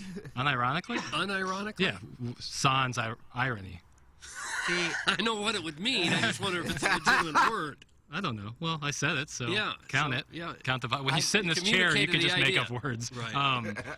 But being close to Francesa's age myself, when you think of Maryland basketball, you think of Lester Giselle running around screaming at people, Lynn Baez. That's what you think of Maryland, always good. Right. And if you haven't paid attention for the last 20 years, that's still the image that you have in your head. And notice that they've moved conferences since the Lefty Giselle days. Yeah. This is my favorite, by the way. We're going to let it play on that. This is him picking a winner for the Honda Classic 3 years ago. I'm going to go... And this is raw clip right here. This is live on air. Mm-hmm. Well, what do you have, 4-hour show? Hey, this is still going. Did he step out at this point? He's still there. Oh, he's still trying to figure Deep it out. sigh. Still going. 25 seconds of dead air.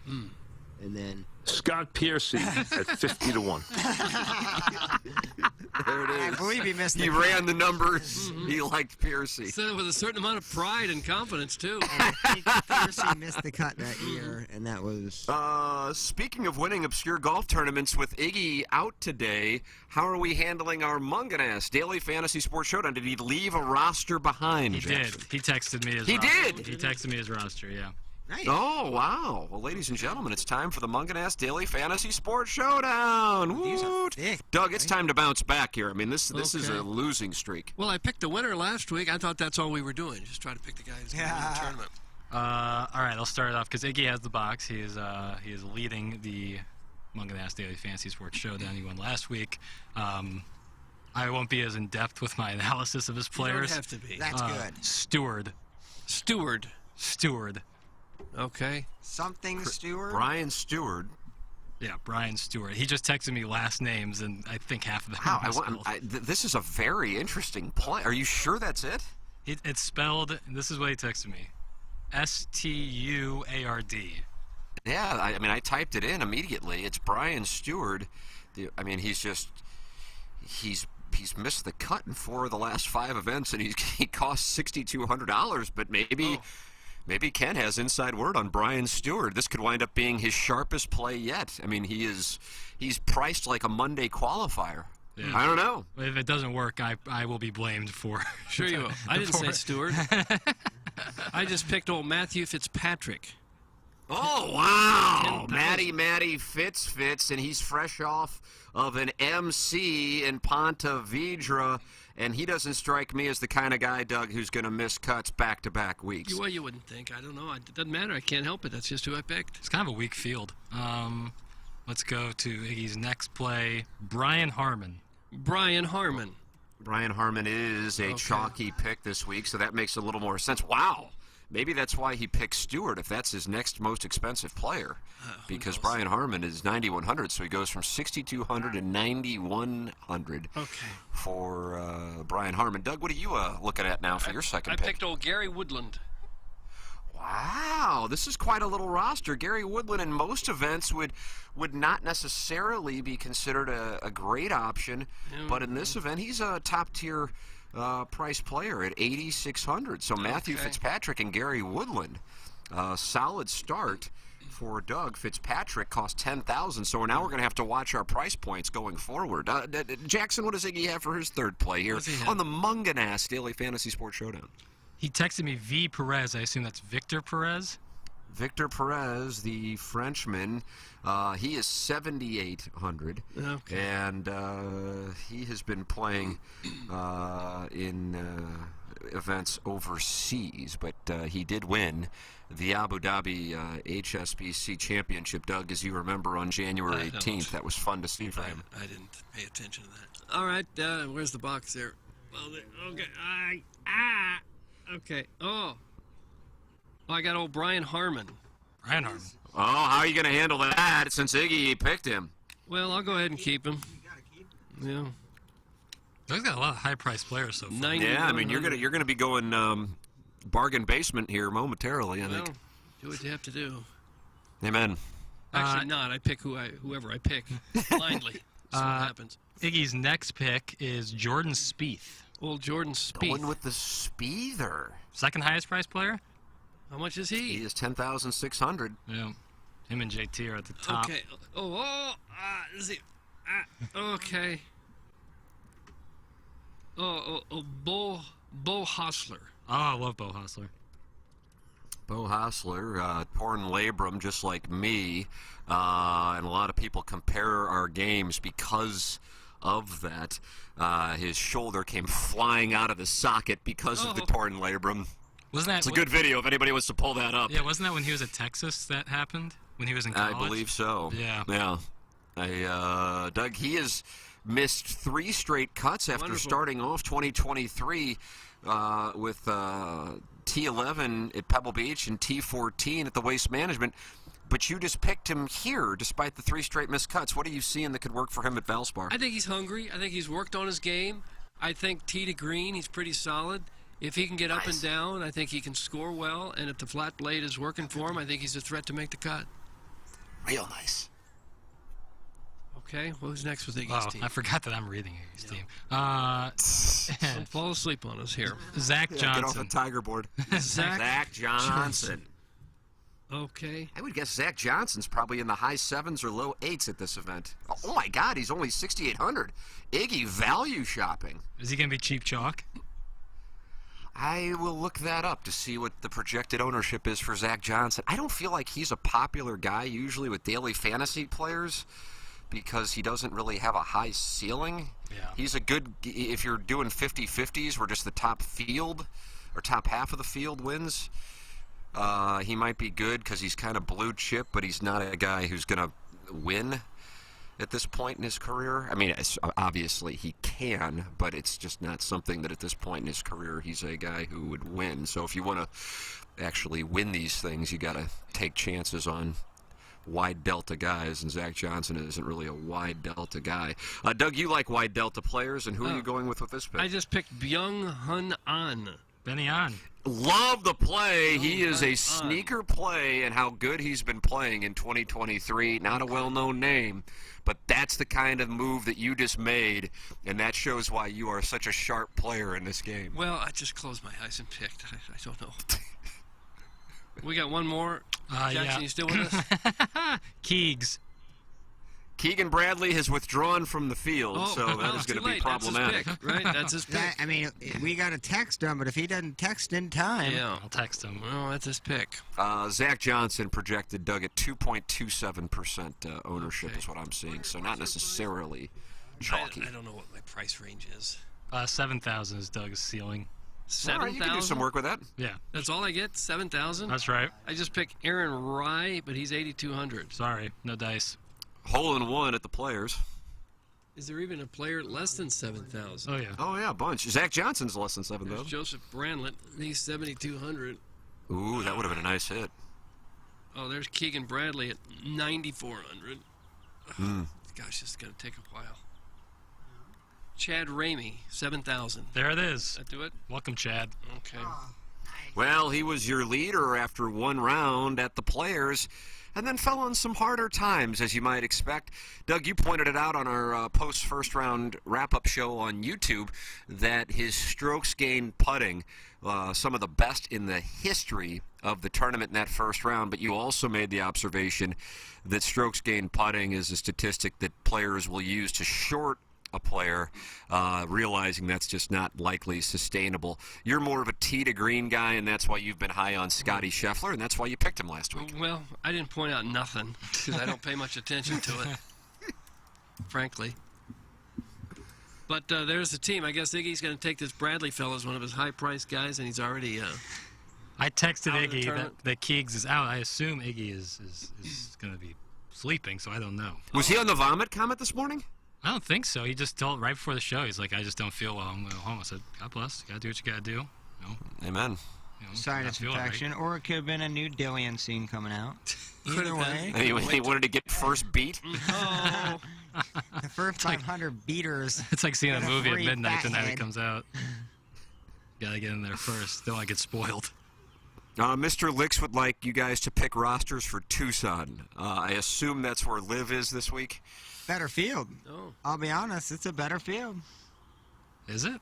Yeah, well, the PGA just shoves a bunch of Chad Ramies. Look at how many 7,000, 6,200s are in that box. Just because you got 150 players doesn't mean you got the meat in the barrel. You ain't got that much. Meat in the barrel. Well, Brian Harmon actually isn't chalk. I would have assumed he was chalk based on all the stuff I'm reading this week. He's only projected to be owned by 7%.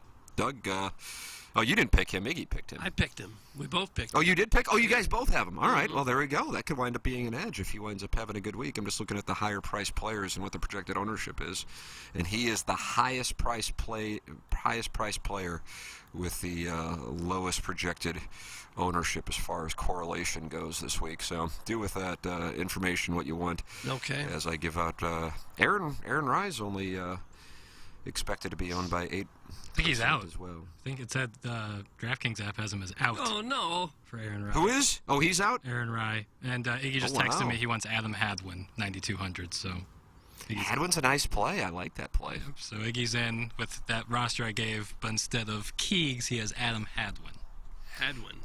Hadwin is expected to be owned by 21%, so maybe not as optimal. Good morning. Aaron Rye can bang my wife, unlike John Rahm. That's from the recovering alcoholic from Belleville and Webster Grove. Well, you want to take a shot at John Rahm. He apparently is the only one. Why who's been can't he ruled out. bang his wife? Yeah, I wonder. Maybe it cost him some money or something. Short backswing probably he doesn't like. Yeah. No, recovering alcoholic had a big score this past weekend. Did he? Like, he won like 30 grand or something. Oh, wow. Yeah. Congratulations. He did. That's awesome. Yeah. I love that recovering How about that? alcoholic. Even though all of his texts are all bark no bite. He always talks about gaping. He's never gaped anybody. Oh, I don't know about that. Certainly not me. You guys have information on that? You would Well, know? I have more information that he probably could have than maybe he didn't. With all the text mean by that? exchanges. Oh. Yeah, his texts. Okay. If I showed them to like some people, they would. What do they say, Doug? Knock a buzzard off its post. Or off a meat bag. Kevin's brother Jack Demoff has a question for the dais. Doug, are you taking questions this morning? Only or? if they're brief. Only if they're Okay. brief. I am pressed for Engineer time. Design Facilities text inbox. Is there a worse way to start your day than having to clear ice and frost from your windows in Barch in St. Louis? Some spring we are having absentee boot. That's from Kevin's brother Jack Demoff. I believe that was a shot at Iggy and his forecast that winter was over, and at that moment winter seemed to have arrived. Right. Yeah, right when he said, "Oh, we're not going to be." Yeah. And it doesn't look like it's getting any better either. Like there's no like break in this cold weather. No. Well, it'll happen soon enough. Right. But yeah, no, I agree. That's the worst way. Like when I'm still like having to start my car early to get before I get in, so it's warmer when I get in there. You're not supposed to do that. You know, it's bad for the car to let your car sit and idle like that. Oh, is that right? I didn't know that. And you For just like a certain amount of time, or I just think, in general? That's what I read. And also, you just invite it to be stolen. But my car's locked. Yeah, but if it's running and someone throws a brick through the window, it's not locked very long. Right. I guess, but I don't know. I feel like as long as you keep an eye on it, my car like will shut off after 10 minutes of it being in idle. How long does it take for a car to warm up anyway? 8 minutes. It doesn't take 8 minutes. I want it to be hot when I It get in there. takes maybe a minute. No, a minute? Yes. Oh, you're crazy. Not in this weather. Maybe like 40 degrees, yeah, but sub-freezing temperatures? At least. It's just a really bad idea to go and start your car and then walk away from it. Really bad idea. You know, there's an app now that'll tell people what cars are running. Really? Yeah, and that's how so many of them get stolen. I just went out to warm it up. It's amazing. They knew right where it was. Yes, there's an app that tells people where it is.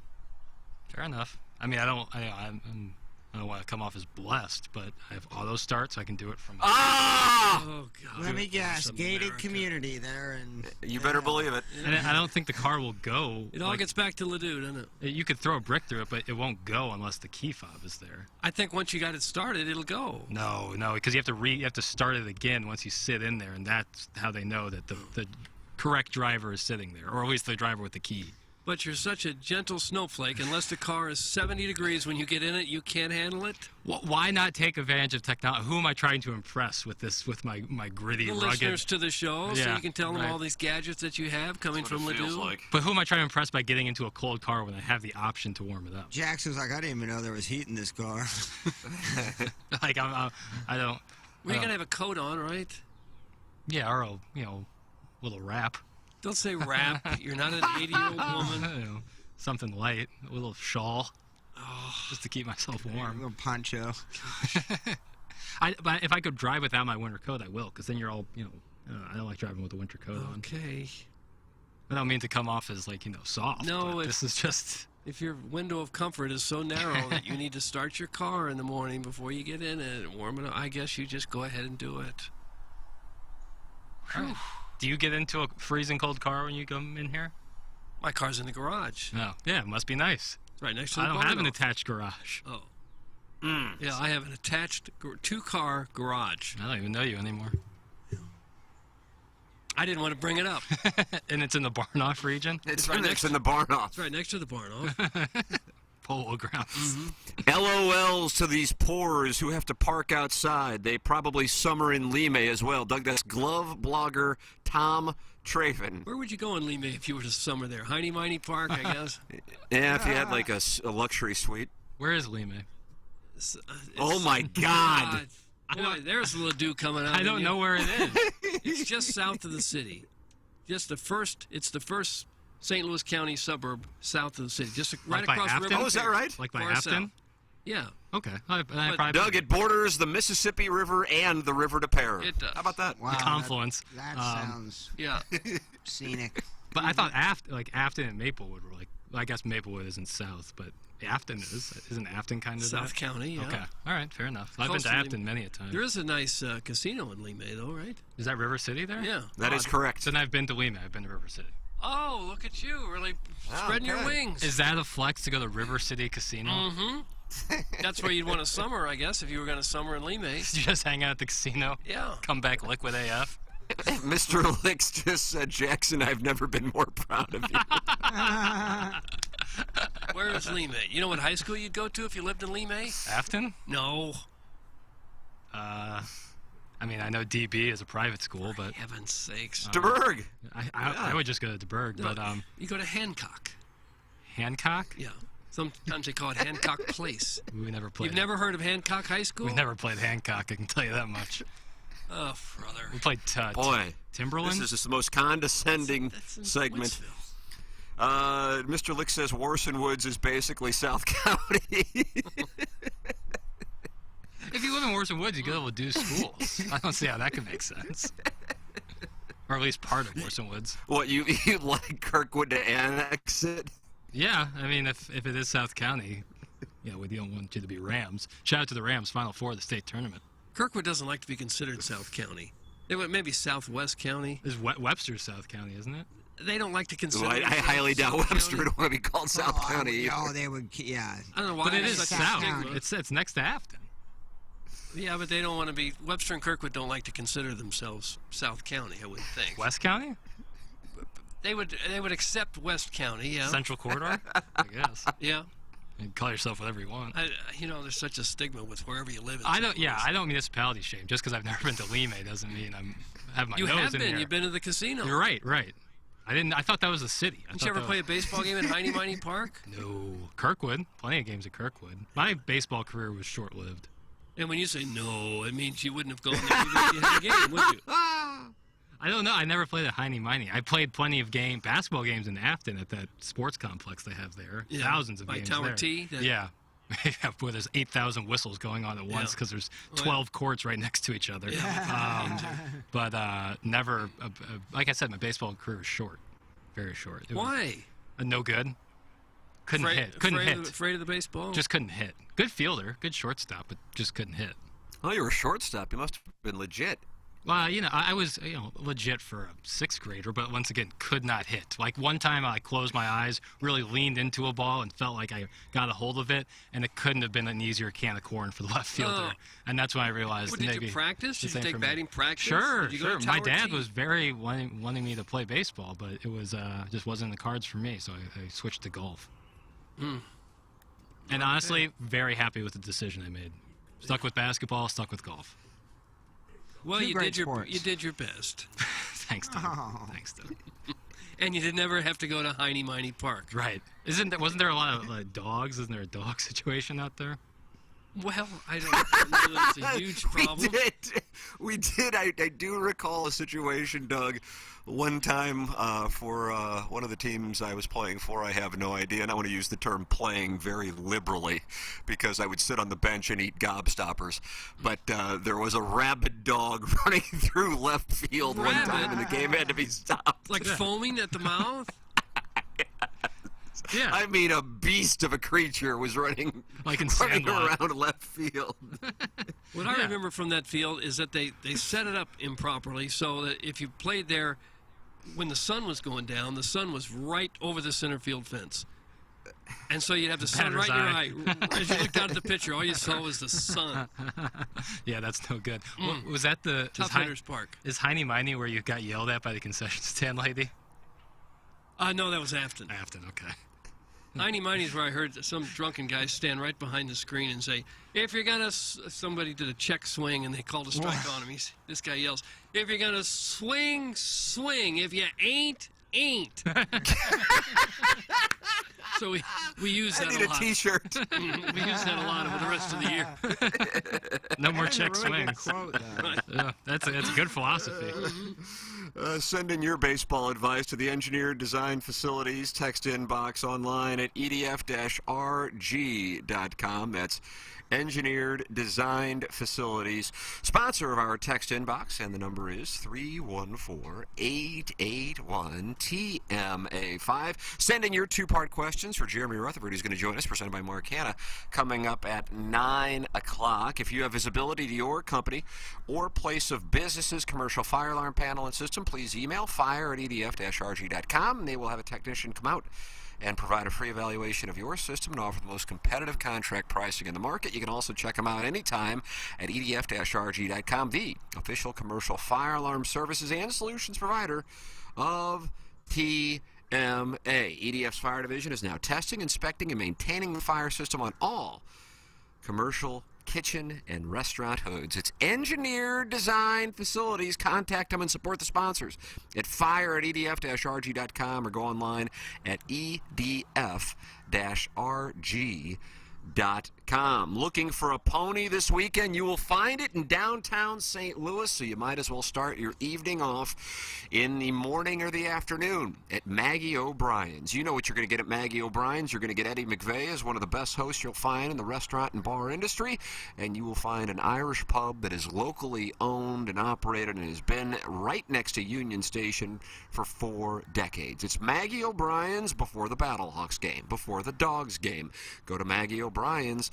Both locations to serve you this coming weekend. One to serve you downtown right across from City Park, and the other in Sunset Hills, and a perfect place to pony up and watch the tournament.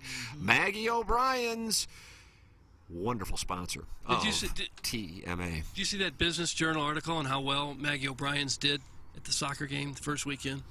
I think they had they had 4,200 visitors that Saturday of the game. Unbelievable. It's up a 326% increase from the 987 visitors they had the same Saturday the year before.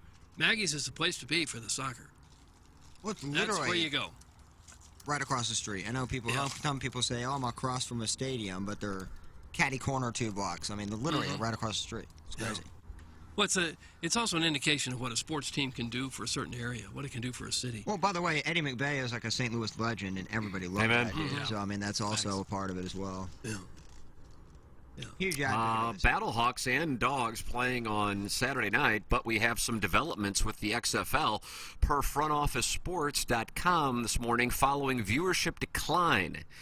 In the XFL's first 3 weeks, Disney has moved some of the league's broadcast to its more popular ESPN and ABC channels in an effort to gain viewers. The first season of a 5-year global broadcast deal, which will see all 43 games aired across ABC, ESPN, ESPN2, and FX and streamed on ESPN Plus.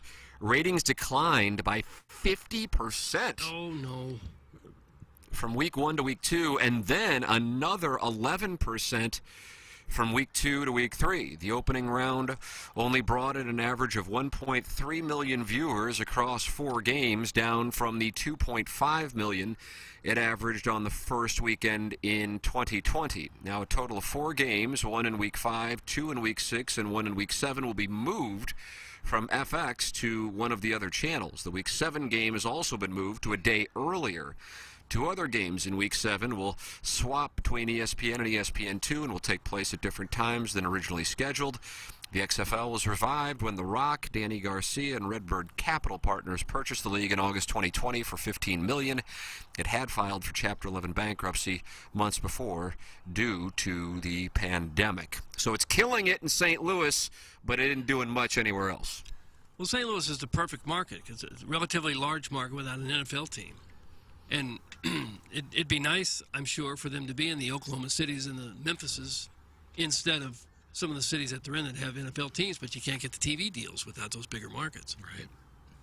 And I would assume this weekend especially, they're going to be, you can change channels all you want. When you got the tournament, first weekend of tournament, I don't think a lot of people are going to be switching on over to the XFL games outside of St. Louis. Outside of St. Louis.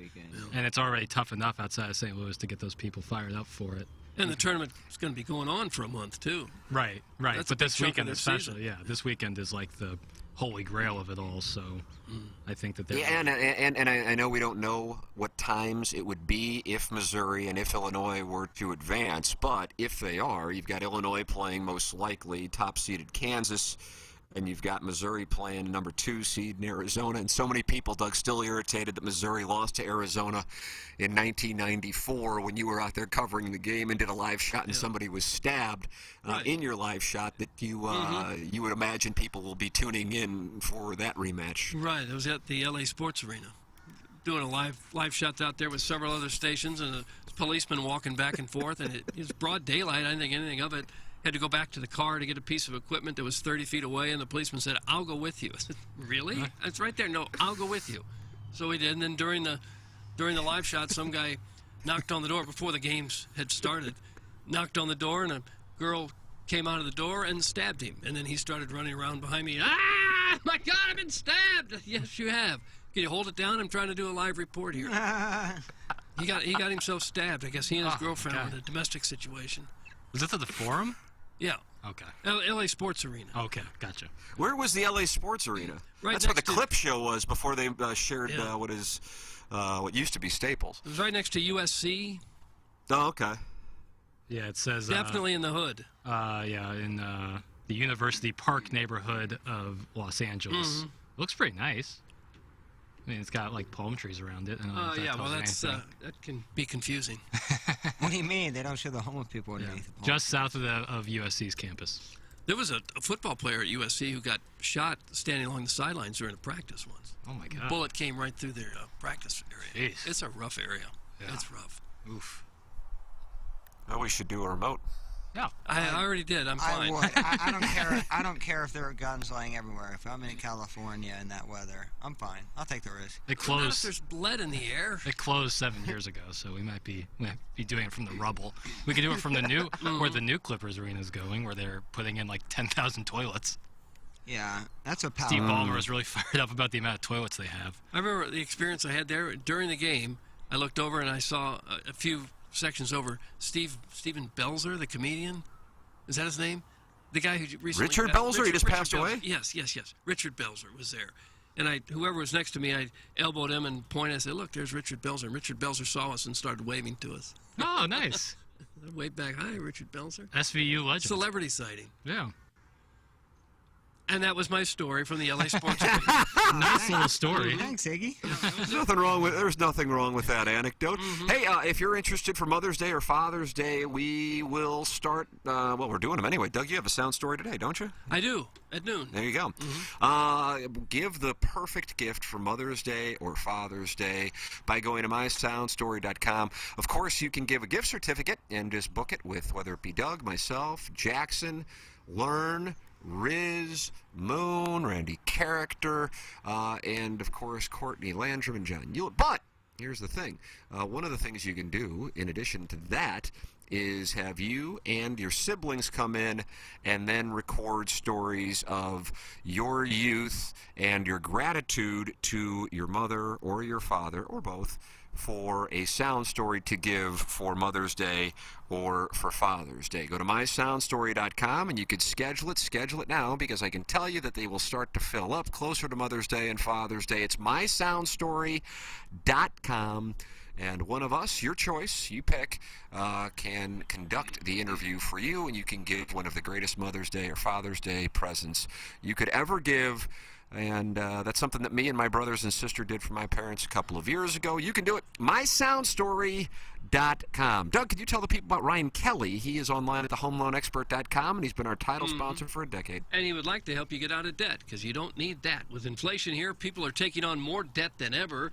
If you're a homeowner, leverage your equity to help you get out of debt. Put the equity in your home to work for you with a simple cash-out refinance. The average credit card interest rate is now over 24%. That's the highest it's been in more than 30 years. With inflation, people are carrying more debt than ever. Put that equity to work for you with a simple cash-out refi. You take the money out of the equity that's in your home and you pay off those enormously high interest rates on the credit cards. The average Home Loan Expert client receives more than $54,000 cash out on their refinance. Imagine what you could do with that money to help your financial situation. If you're thinking of buying a home this year, the process not as complicated as you think with the Home Loan Expert.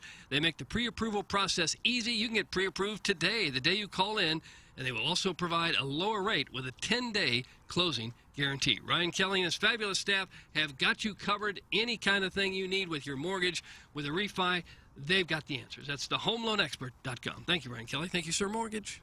Title sponsor of this program for a decade, that is Ryan Kelly, online at thehomeloanexpert.com. And Doug and I are both very happy clients. We're also both very happy clients of the Appliance Discounters online at theappliancediscounters.com, sponsor of our 8 o'clock hour. I got a dishwasher from the Appliance Discounters just a couple of months ago, and we recommend you do business with them, because if you're in the market for an appliance, all you have to do is just go to theappliancediscounters.com, and when you need one, you need it quick, fast, in a hurry, and they can get it to you quick, fast, in a hurry, because they have an 80,000 square foot warehouse full of GE appliances and other major brands ready for delivery. Shop online at theappliancediscounters.com, where pricing has been adjusted to beat all of the competition. Theappliancediscounters.com. What do we have here? Caller Ellen just sent in a text. I'm about ready to pay for a Doug Vaughn sound story filled with his stories about the glorious industry of local television sports. It'd be wildly entertaining. The photographer in the middle of the fairway or the Earl Weaver interviews could lead off the sound story. That's from caller Ellen. So caller Ellen would have you do a sound story, Doug. How about that? Ask myself questions? I guess you could do it. I guess. Well, I've already told all those stories, so. But they're wonderful tales, and people could have them all in one place. If their daubers are ever down and they'd like to hear the Earl Weaver story or the story of the photographer taking a nap in the middle of the fairway at the LPGA tournament at Forest Hills, they could just hit play and have it there for them at any time they would like, kind of like Swope's Picks. I don't think my own family would care to listen to all that nonsense. The Earl Weaver story makes my stomach drop, just because as someone who like records stuff, like the idea of it just not working several times. And then for you, I am still in fear of it happening on Sound Story. Yeah, me I too. still feel like, and Plowhawk, to your credit, it has not happened, as far as I know anyway. It hasn't happened in any that I've done. And Doug, I don't think it's happened in any that you've done. No, I haven't heard that. Yeah, I mean, because if you have somebody coming in and they're telling their life story, it is very tough to do number one the first time, much less to then recapture that the second time. So that's why I always say, I mean, not that this is cutting edge, plow hockey ready, and then you look and make sure you're recording, and away we go. Jackson, you sometimes are recording them, but God, that I live in fear of that because I've personally done it. I double-clicked when I was interviewing Dexter Fowler a few spring trainings ago. It's a brutal feeling. I'm confident that I will always have the audio correctly on those sound stories. Yeah, that's good. when you do it in person, it's a lot easier because like you can see the actual waveform. When we first started, when I first started working, and we were doing it on Zoom. That was the entire time was nerve-wracking because if my internet goes out, that file's gone and the interview just stops immediately. And if you don't save it correctly, you don't know where it goes. Right. There's a lot when you're doing it in person, like local here. There's a little less stress because like you can actually see it being recorded, and there's like no doubt that it's being recorded.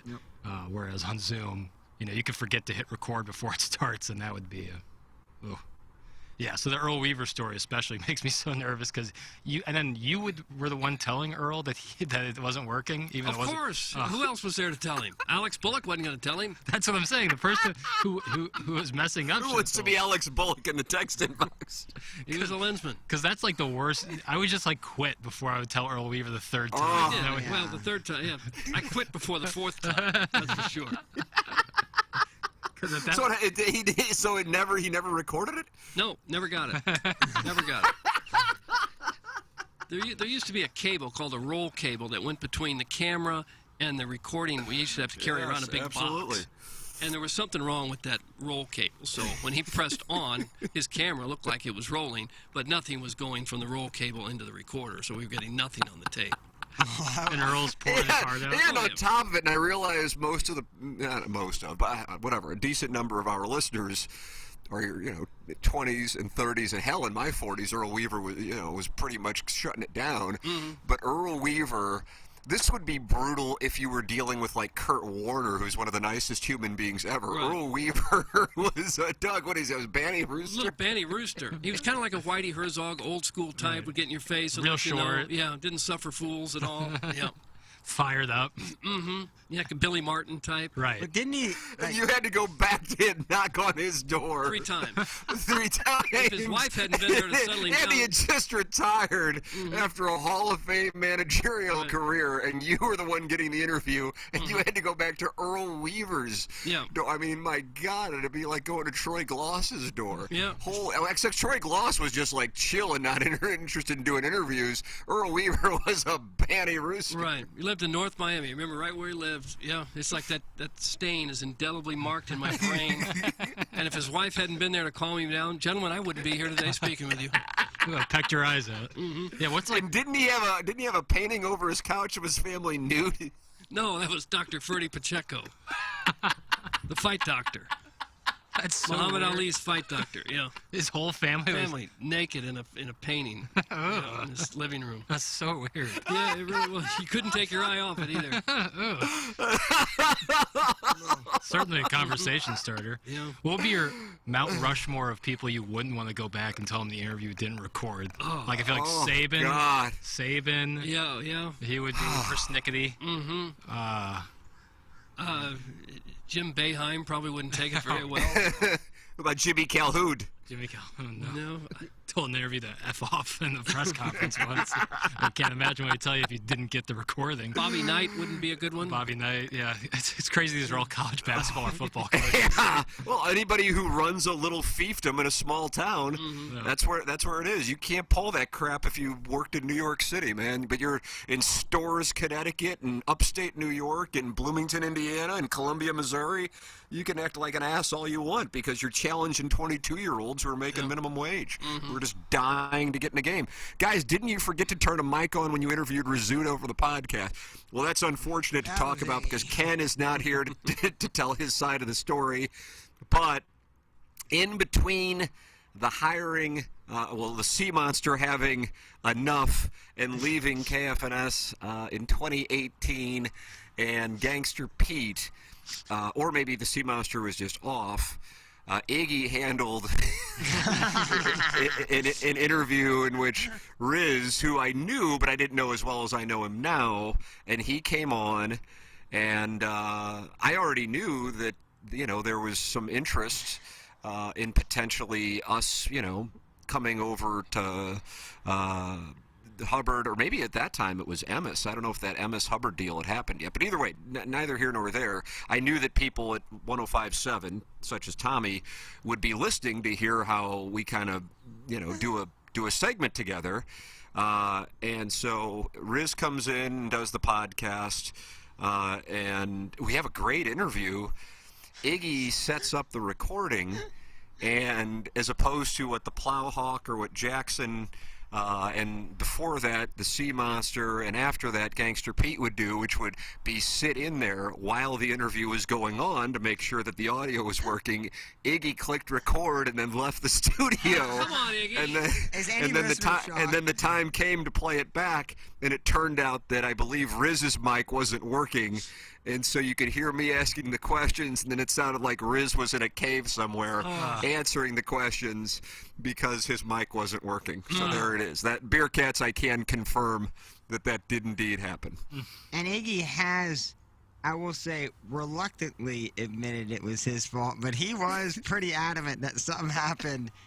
But he couldn't tell because he wasn't in there. Right. He was out smoking. All problems would have been solved had he been sitting in there. Like, even if something did happen that shouldn't have been, wasn't his fault, he could have solved it by being there. Right, and go, hey, guys, you got to stop. Something's wrong with the audio. And we go, oh, no problem. And then we just sat there and BS'd until it was fixed. It's happened, when you do this stuff. That happens a decent amount.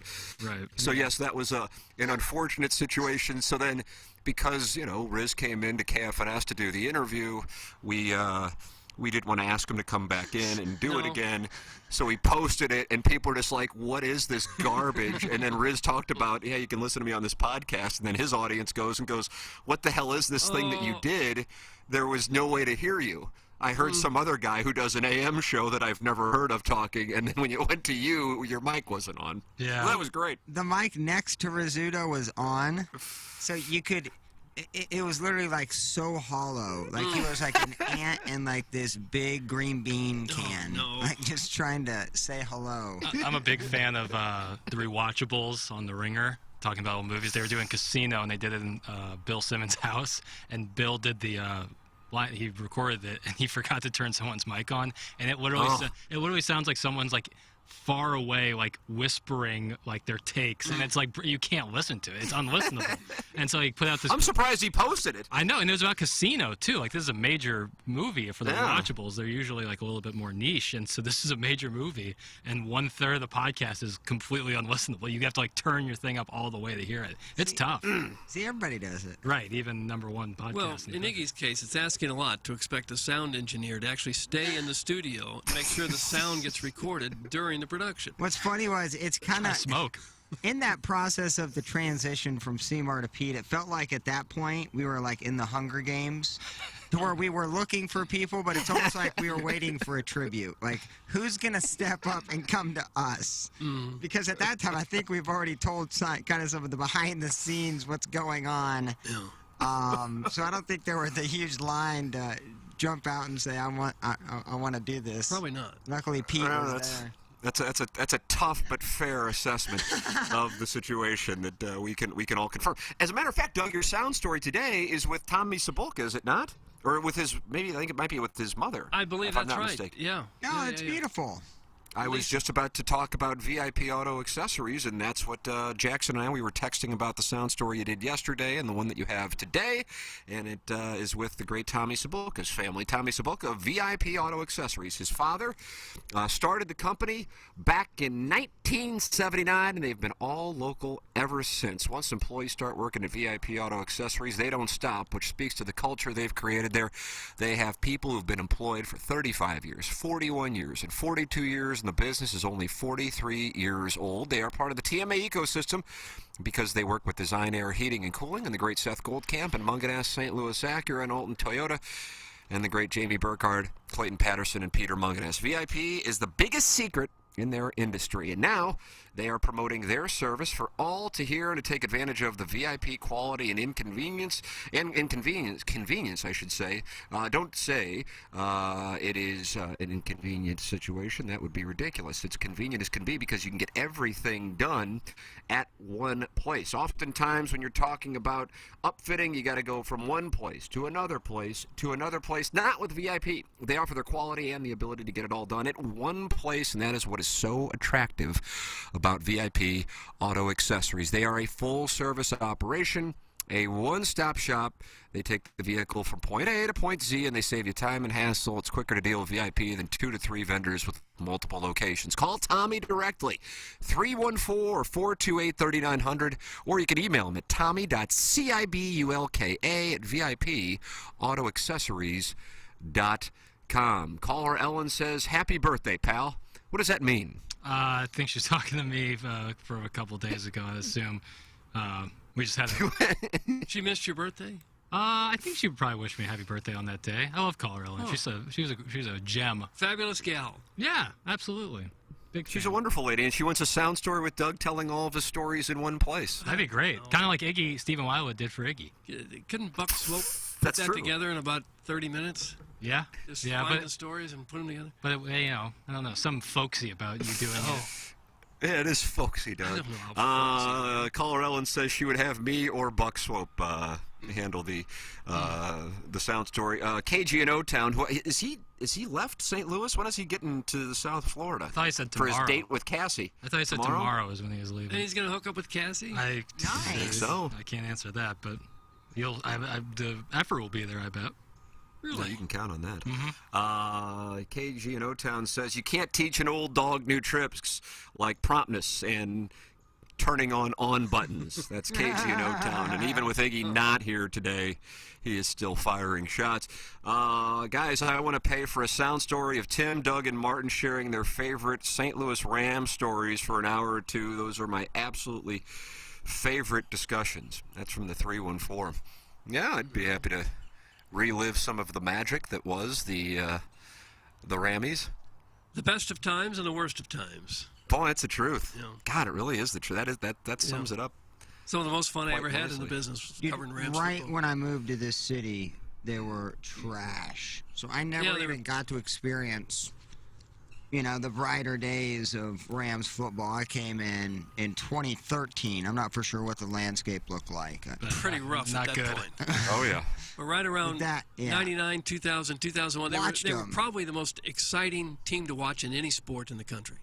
Yeah, No, for they- real. I get it, yeah. 90 straight sellouts from 95 to 06? Yeah. Is that something like that? 95 straight Handful sellouts? of Hall of Famers on offense, just lighting it up. Yeah, when I got here and you brought up Ram football, you could tell there was like a sour taste in people's mouths. Like they Yeah, just it's opened smelling the the air. fridge and like. I'm pretty sure 13 was one of the several Bradford injury years. I think it was because I was in SIUE. I was doing my Cougars. year at SIUE, and my roommate was a huge Rams fan, and that was the year Bradford went #1. But I didn't move down there till the next year. So yeah, I think I was in year 2 of the Bradford regime when I Maybe a moved down Steve here. Spagnuolo 1-14 season. I think it was I was definitely here for a 1-win season. We're just begging for that first pick, and maybe we get the second one and spend it on offensive tackles. Jason Smith. Jason Smith. Jason Smith brought that franchise back years. Well, who was the guy they drafted in 13 from Auburn, or 14 Greg probably Robinson. from Auburn? Greg Robinson. Greg Robinson, that's right. Yeah, same draft as Aaron Donald. Those two, it's so hard to bust on 2 offensive linemen in the top 5. Like, because look at all of them that pan out to be studs. And you missed on both. Jake Matthews was sitting right there. Well, yeah, and they could have taken Jake Matthews, but they chose Robinson, and Robinson was in and out, quick, fast, in a hurry. Matthews might still be playing. Yeah, I think he is. He is. He's still with the Falcons, the Yeah. team that That's drafted him. unbelievable. That is so funny. Sometimes, but then that same draft later, they pick Aaron Donald, and everyone's like, "Why would you pick Aaron Donald? You have this great defensive line," and it turns out that he's the best. So like you player in the league. It has you been. completely miss on your offensive line, and then just a couple picks later, you knock it out of the park with Aaron Donald. I think You they know what the wanted draft to, is? It's a crapshoot. Yeah. They wanted to miss with Donald, but they just couldn't. Like they Law wanted of to. averages caught up to him. Yeah, they wanted to clog up their D line and have him be on a practice squad, and they look and go, God, this guy could be a superstar. Damn it. Guys, yesterday on Sinbad All Day Radio, there were some Choice J shows that were played. Still hard to believe he won't ever fondle my wife's feet again. What a legend. That's from Scott's Wrinkled Ballsack. Yes, indeed. We will always have those Jennings segments, and we will honor Jennings with the namesake now of the Fan Page Club Championship, the J. Randolph Jr. Fan Page Club Championship, and that will be on April 30th at Gateway National. Jennings, absolute legend. You can hear him throughout the day on TMA all day. And Plowhawk, you keep uploading new best ofs, I hear tell. Yeah, I just got done editing 6 more this morning, so I'll have that, and that will be 44 in the last 3 weeks. So we're peppering in new material. I may have to slow down. I'm at September of 2022. Now, once I hit December of 2022, I'm going to take about a month break. Where are you? Because I'm going to be catching up to live programming here, boys. Like, I want to have the shows at least be 3 months out before I create them, quote-unquote, a best of, if you feel me. I was listening the other day. I was just sitting in here, and we were talking about Sam Devers' poker brothel. That segment played where you talked about you playing poker in Canton, and it's so funny to me because it was like, we were playing for breakfast at Kmart. Look, we're hood rats. Sometimes and playing in a barn. You can get breakfast at Kmart? Oh, they used to have again, this is when I was 16, so you're talking 15, 18 years ago. They had a kitchen, like a whole kitchen inside Kmart. They served breakfast, lunch, dinner. Menus changed. Obviously, they didn't have pizza in the morning, but killer breakfast item. But I forgot what it was called. If I remember correctly, and I'm going to use your pronunciation of it from listening today, Breakfast John's. Yes. John's. Breakfast John's. What's Breakfast that? John's. That was the name of like the store that was kitchen in, inside Kmart. And we would walk out there. Devers lived about 2 blocks away from the Kmart. And if you won, you got a nice breakfast. But if you lost, you went hungry. And yeah, we just had Rounders on repeat. We had the cassette or the VHS of Rounders just playing and playing and playing. Barn. In the barn. Great times. Man, great times. But yeah. So that's where that text name comes from. Correct. Yes. Sam Devers Poker Brothel. How much money would you pull out to play in one of these? There were different. I mean, the kids that were in like high school, like juniors, seniors who have jobs, like, so they would bring a couple hundred. We would be doing, I'd probably say in the total, we'd have like a $50 buy-in with people. So like 20 That's a and lot then of you money for rebuy. kids. As a 16-year-old, absolutely, it's a good amount of money. But I worked at Pizza Hut, so I was able to flaunt my. Yeah, you're making a killing there, no doubt. No bills is when you make a killing. When nothing is paid. Yeah, that's the truth. Yeah. Send your emails in about Sam Devers Poker Brothel.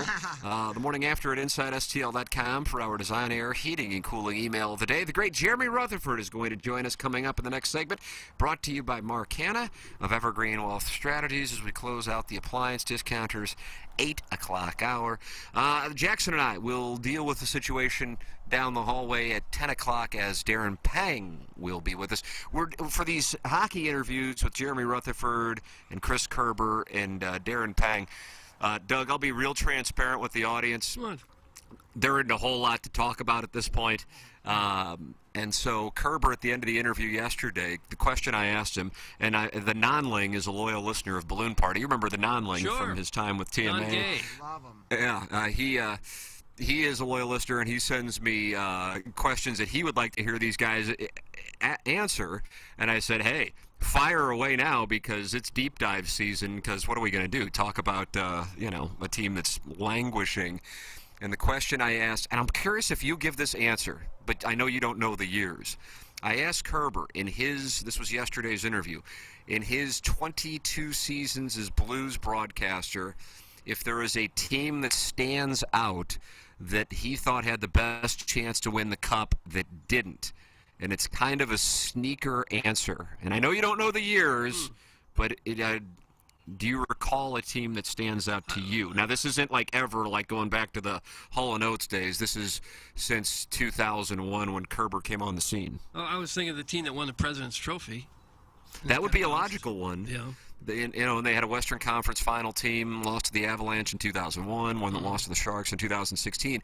But I had always heard this from guys on the team, and I guess Rutherford could probably talk about this, although I don't know if he was covering the team then as well at this time, that the 2003 team that lost to the Canucks, and they were up 3-1 in the series, and this was just the first round too, so it wasn't like it was deep. They just felt like that team was the team. And they all got sick, and I can't recall if it was food poisoning or just a virus. Yeah, I remember that. Yeah, in Vancouver, and they blew this 3-1 lead, and I think they were kind of dominating the series in addition to winning 3-1 in the series. I think they were winning big, and wound up losing that. And the Red Wings and the Avalanche, which were both the dominant teams in the West at that time, had lost in the first round, so it was like cleared out for the Blues to make their run. And then they wound up losing to the Canucks in 7, and they always look back on that team as not only being a missed opportunity, but a turning point, because Quenneville was fired in the middle of the season the next year. And I would imagine a lot of Blues fans would go, oh, that was kind of one that got away, considering he's won how many Stanley Cups since leaving the Blues, getting whacked by the Blues. And then Mike Kinchin came in, and he won. He didn't win anything. He could skate, though. He used to skate with the team, and he looked like the best skater out there. That's when you know you got a problem with your team. When you can't decipher who the coach is and who the forwards are. Well, if you're in the playoffs and 2/3 of the team is projectile vomiting in the locker room and totally dehydrated, you still have to pull yourself up by the bootstraps and get out there. Yeah, that's right. They're paid athletes. They have another gear, Doug. They better. And they just didn't find it. No. So we'll talk that over coming up with JR. You can send your questions in 314-881-TMA5. Panger in the 10 o'clock hour on Balloon Party 101 ESPN. That's driven by Munganess St. Louis Acura. Your email's coming up at 9:45. This is the Ryan Kelly Morning After from the Michelob Ultra Studios. Doug Vaughn here alongside Ryan Kelly, the home loan expert. Ryan, inflation very high. Interest rates are high. It's a tough market out there, and yet you're finding a way to help people pay off some of those high-interest credit cards. Absolutely. You know, one of our most popular loan programs is a cash-out refinance, and that's where you're able to tap into your equity and pull that cash out to help get caught up on bills, pay off debts, credit cards, make home improvements, whatever you like. Let me give you a good example. Let's say that right now your house would appraise for $400,000, and you owe $300,000. That means you have $100,000 in equity right now. And with that cash out refinance, we go in and replace your current loan with a new loan, and we pull that equity and give it to you at closing. In fact, our average client last year received over $54,000 at closing with a simple cash out refi. How much can you get? What would you do with that money? Would it change your life? Well, let's find out now. Got questions? Ready to get pre-approved? Visit thehomeloanexpert.com. Urban Dictionary defines thirsty as purposely, knowingly, and recklessly attempting to gain fame to boost self-esteem. So, are you thirsty? Well, TMA has you covered. Become a part of the 2023 TMA Listener of the Month Club. You nominate yourself for a monthly award, and if you win, you get recognition and stuff to help you satisfy that insatiable thirst. We're talking January, February, March, April, May, June, July, August, September, October, November, etc. Go to TMASTL.com or the TMA app. Give us your name, a photo, and other pertinent information. Tell us why you deserve to be TMA Listener of the Month. And if you don't want to use your real name or photo, we don't really care. The TMA Listener of the Month. Get recognized just for being you, or fake you, or whatever. Quenched by Milagro Tequila. Welcome to the brighter side of tequila with Milagro in the morning after on KPNT HD2. Nothing says barbecue like Naven's Barbecue. Whether it's lunch, dinner, or a family gathering, Naven's Barbecue has an extensive menu for any palate. From slow-smoked Texas-style brisket to award-winning smoked chicken wings. All Naven's Barbecue is wood-smoked, and all their meat is from local and regional farmers. Follow them on Instagram and Facebook for daily specials and holiday meal packages. Stop by their location at the intersection of Grand and Arsenal in South City today for the best barbecue in the STL. Online at navensbbq.com. That's NAVINSBBQ.com. Hey, this is Tim McKernan of TMA, and we are thrilled to have another new sponsor on board the show. A couple of guys I have gotten to know. Longo Biggs Injury Law, Doug Biggs and C.D. Longo here with me. And C.D., one of the things that I want our audience to know is this. When people get injured in an accident, they don't necessarily know what to do, and that's where you guys come into play. Yeah. Tim, it can be a very confusing process. if you get hurt in a car accident or injured some other way, people do not know what to do. They don't even know how to start a claim. We're going to take the hassle out of your hands and make the entire process very easy. Injury cases are potentially worth a lot of money. We're going to make sure you get every dollar you deserve. We're very excited to be part of the TMA family. We're hoping to have a lot of fun with this. If you or a loved one do get injured, please remember us at Longo Biggs Injury Law. You can visit our website at longobiggs.com, and that is Biggs with 2 G's. The choice of a lawyer is an important decision and should not be based solely upon advertisements. Hey, it's Jackson for Rosalita's. TMA listeners know that's always a great time to gather at Rosalita's. Why not start off with a happy hour Monday through Friday from 3 to 6 p.m.? Enjoy happy hour specials including $3 off of appetizers like the wildly popular Carne con Cerveza, marinated steak cooked to order and served on a sizzling skillet. The patio is heated and covered, plus Rosalita's offers live music on Thursdays and mariachi every weekend. Check out rosalitascantina.com or visit the downtown or DePere location today. Time to get your fiesta on at Rosalita's. The Tim McKernan Show podcast, featuring long-form interviews with people from the world of sports, politics, and entertainment. And our guest today, Bill McClellan. Thanks so much for coming in. Hey, my pleasure, Tim. What's up, Caden? Hi, how are you? Joe Buck, our guest today. And it's like I haven't seen you in years. More than 500 episodes and counting, and it's available wherever you get your podcasts, including the TMA STL app. Get the app now at TMASTL.com.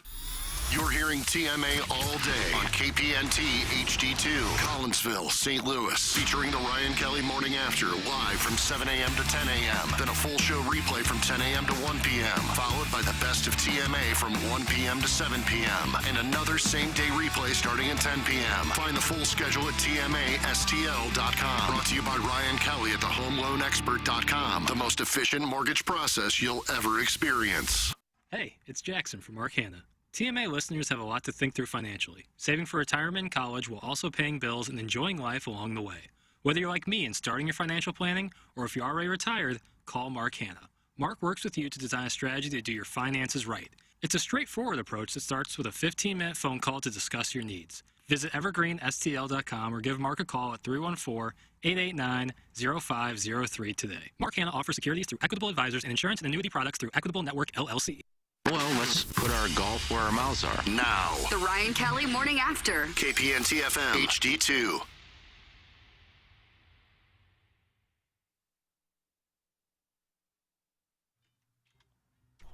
Ox is off. Then. Ox off. Ox off! It's What song are you boys listening to? Queen. Dancing in the show tonight. I think JR liked it the first time he heard it, so I figured 20 times after that. It's a nice gesture. It's the Ryan Kelly Morning After 9 o'clock hour here. Design, Air, Heating, and Cooling email of the day coming your way in about, I'd say, maybe 25 minutes. Send your emails in the morning after at InsideSTL.com. Iggy is out ill today. Hopefully he will be back tomorrow. I am vacationing in the Hamptons on Friday. And then, Doug, I'm going to spread out a vacation. I don't know how you feel about this strategy. I'll be off next Thursday and Friday. Yeah. Although if Missouri is somehow in the Sweet 16, I might call an audible on that vacation. Oh. Yeah, I feel like I would need to be doing the program then. And then the following Thursday and Friday. So I'm not taking a full week. I'm spreading out 5 days over. I kind of like that. A day here and a day there when you got something to do. No. A couple 3-day weeks. No. Yeah, that's the reason. And so Jackson will be running point, and we discussed this off the air a couple days ago, how he would handle the situation if he has the responsibility of running point the day after Missouri would lose to Utah State. Jackson, are you prepared for that potential circumstance? Yeah, I can compartmentalize. I can compartmentalize. Yeah. I bet you are. Yeah, so Look, I bet you're really ready. I'll have a take. If Jackson is quiet about it, I'll make sure to get something out of him. Oh, well, yeah, that's you're trying to elicit a response. You wouldn't be crestfallen, would you? In the moment I would be, but I can hopefully a little less than 12 hours later be okay to power through, but you never know. We have best ofs in the tank. Yeah. Don't worry. No. We'll be fine. You do have experience with this. I mean, they lose every year. This is what I can. See, now I'm already kind of tilted. See, now you're getting a little taste of what it might be like, and this is from Friendly Fire. I know. Imagine what the audience would be doing, 67 especially with some other teams Illinois get fans and Kansas fans. Holy Illinois will crap! probably be out, so I don't know how much I can say either. 67 other teams get beat too, so it's no. It's the sweat equity. It's how much I've watched, and then for it to all come crumbling. And I don't want to stop watching this team. I really enjoy watching the Tigers. So I don't. If they lose, there's no more Tiger basketball for months. Have you recorded some games you can go back and watch? No, I'll just watch DeAndre Golston's buzzer beater against Tennessee on a loop until I feel good again. Over and over again. Hey, Jeremy Rutherford is brought to you by Mark Hanna of Evergreen Wealth Strategies, 314-889-0503, or go online at evergreenstl.com. That's Mark Hanna, Evergreen Wealth Strategies, and Doug works with them. Jackson works with them.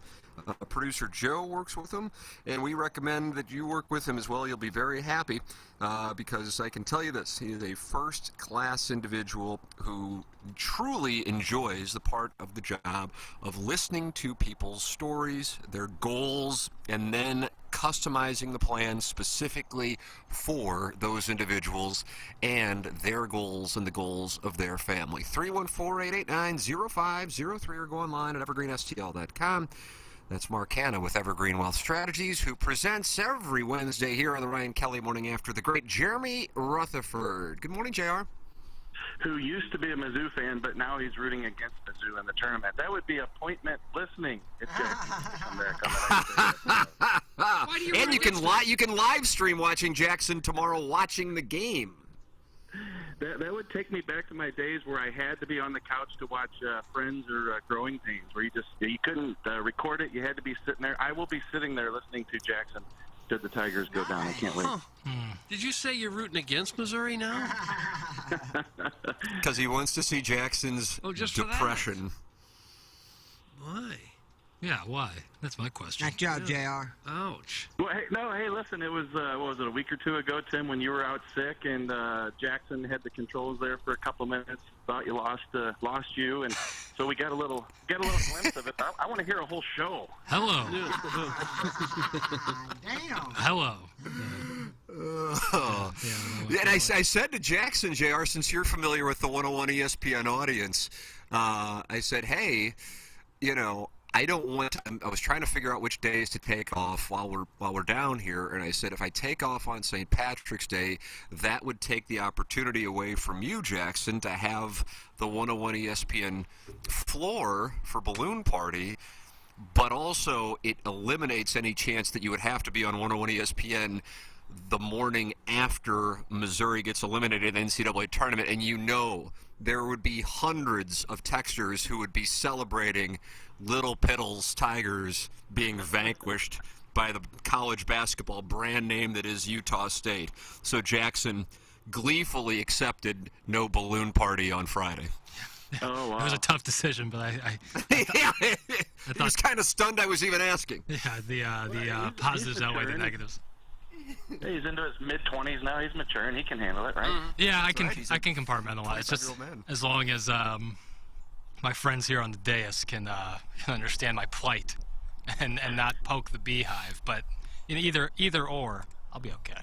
I'll be tuning in if that were to happen. Hey, JR, I want to ask you this because I asked Kerber this. Did you happen to hear Kerber and I discussing anything yesterday on 101? I did not, but I was listening to you 10 minutes ago, though.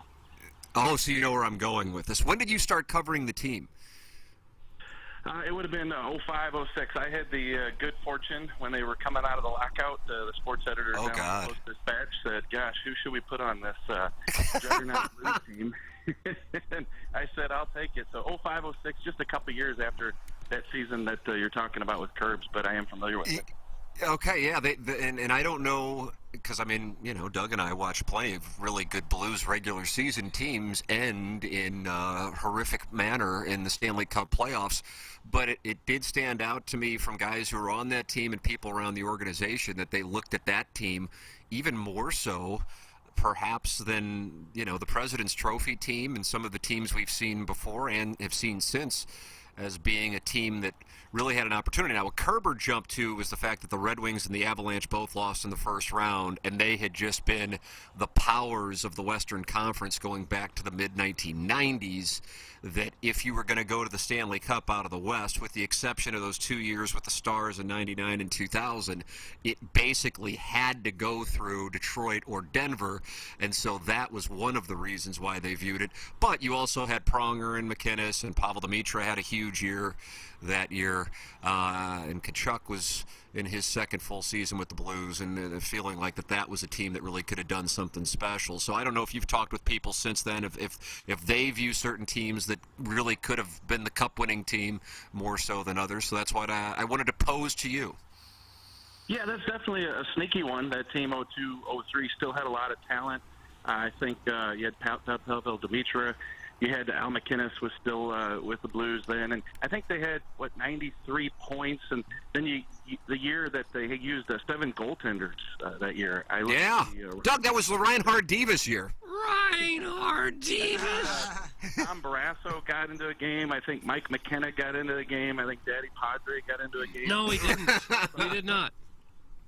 There were about 7 goaltenders that year, but they get into that series against Vancouver, and yeah, I'm short on the details on how many people were sick or, in fact, what it was, but I do remember up 3-1. I think I took my girlfriend at the time, now my wife, down to watch one of those losses, and they blew that 3-1 lead, and then everybody attributed it to the illness. But yeah, if you talk about the years that people thought that the Blues really had a chance, Bernie Federko will tell you 1980, 81. Everybody in St. Louis will tell you 90, 91. So I think those are the 2 years that really stick out. But that 02-03 team, definitely, if they continue to beat Vancouver, had a chance to roll after that. You said I'm sorry. No, go ahead. Well, it's a completely different subject, so if you got a follow-up. No. Go ahead. You said they asked you to be the beat writer in 05-06.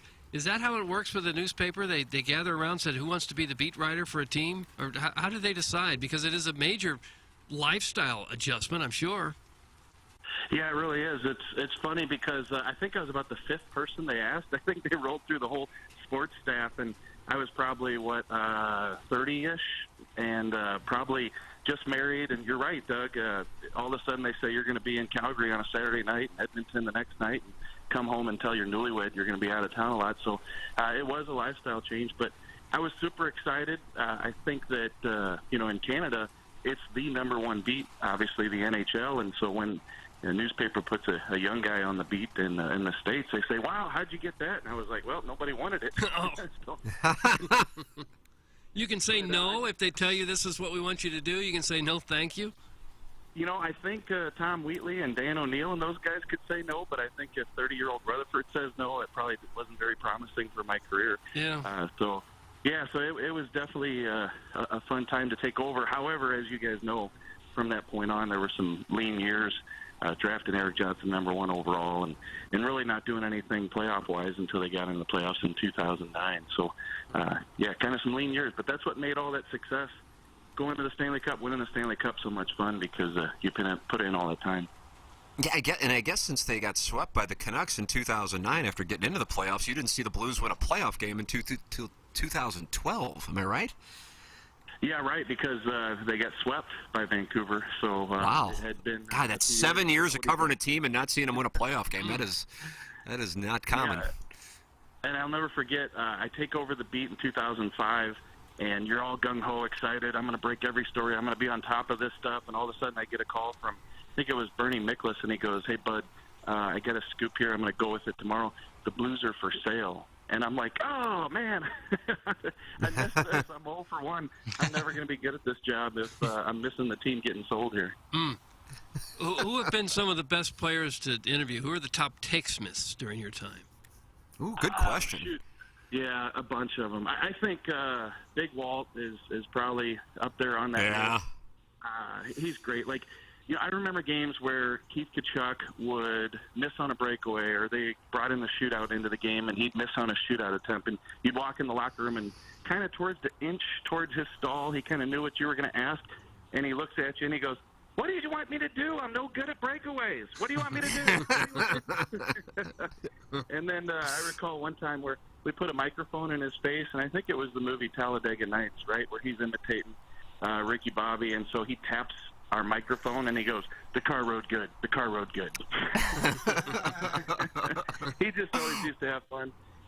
Cam Jansen, another one. I know you guys are familiar with Cam, but I got a quick Cam story. One time he came back from a concussion. I said, "Cam, what do they do when you're out with a concussion?" He said, "Well, they give you this thing at the beginning of the year, a baseline test to kind of see, where you're at. And then so when you have a concussion, they can measure you and see where you're at." And I said, "Okay, well, what do they do?" He goes, "Well, they make you spell things, cat, dog, so on and so forth." And so I put all this stuff in the article because I had the microphone in his face, so it was on record. He calls me the next day. He goes, "Hey, did you put all that cat, dog stuff in the article?" And I said, "Yeah, you saw I had the microphone out." And he said, "I'm in the room here, and all the guys are giving me the gives. What'd you put that in the article for?" I said, "You didn't know how to spell cat and dog before the concussion."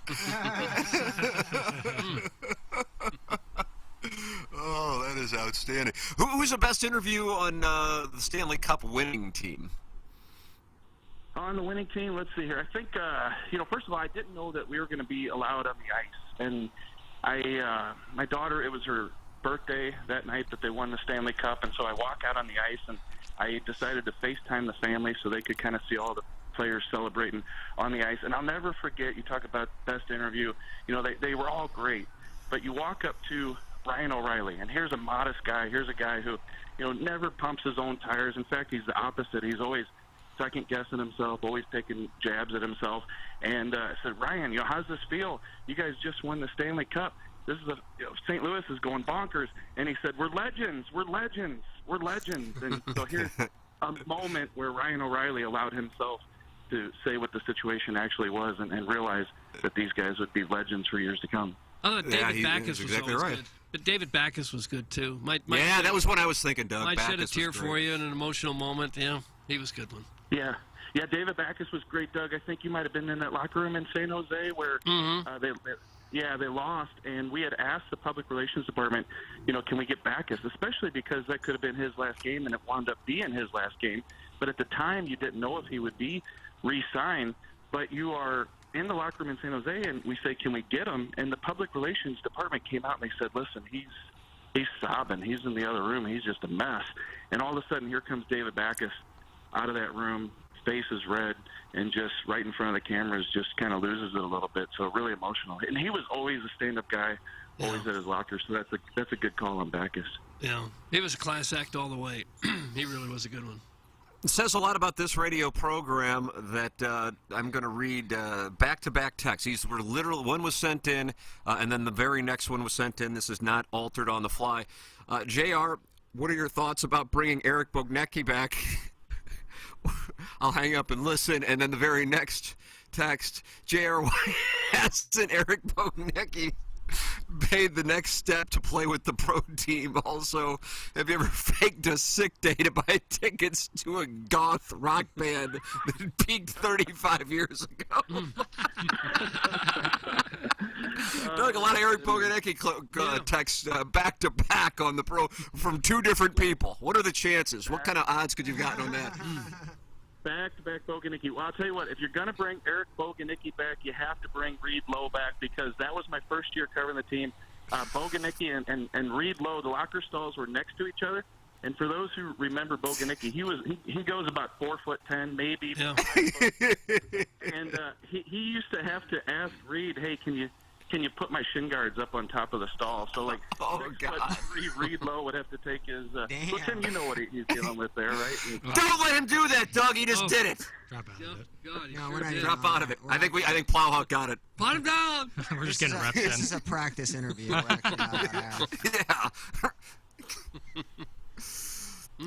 This is interesting. JR is one of the best, if not the best, sports writers guests you guys have on. Not only is he knowledgeable, he knows how to dish out the pee-pee talk, and he's also kind of cute. That comes from Deke Dotem. I mean, to get an endorsement like that from Deke Dotem, that's huge. How about that? Yeah, everything was true there except for the cute part. Oh, you don't consider yourself cute?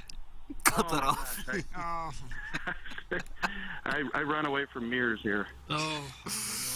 JR, who was the best kisser on the cup-winning team? That's from the 3. Well, there's a lot of options there. A lot of options. I tend to like the redheads. So Jackson tells me that Ryan O'Reilly's a redhead. So. Yeah, Doug on 101 ESPN, Jackson said that Ryan O'Reilly was a redhead, and that was not well received by the audience. It doesn't. Just because he's of Irish descent doesn't mean that hair has Exactly. to be red. That's racist. Thank you. No, it's the fact that he has kind of red hair. He doesn't. Yeah, he does. Like it's like a little red. It's a little touch of red. I don't Look at his see beard it. right here. Is that not red? I don't see it. It's good radio. I saw him up close and personal many times. I didn't notice any red hair. I like to manage against you. Okay. Jackson, is it like Jackson's saying like it looks like the Chicago Bulls uniform red? Is that what you're saying? No. Kind of like an oak tree, but with like a little bit. oak tree? But a little lighter red, like a little splattering. Autumn of red, JR. Yeah. Wow, I like that, Plowhawk. Like Vivid. notes of red. Don't say notes. Oh, wonderful. Blue notes of red. I think it's actually city red. It just isn't.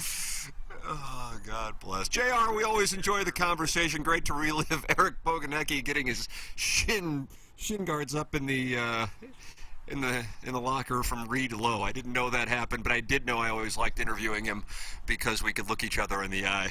JR brought to you by Mark Hanna of Evergreen Wealth Strategies online at evergreenstl.com. Thank you, JR. See you, boys. Thanks. All right, thank you, Ruth C.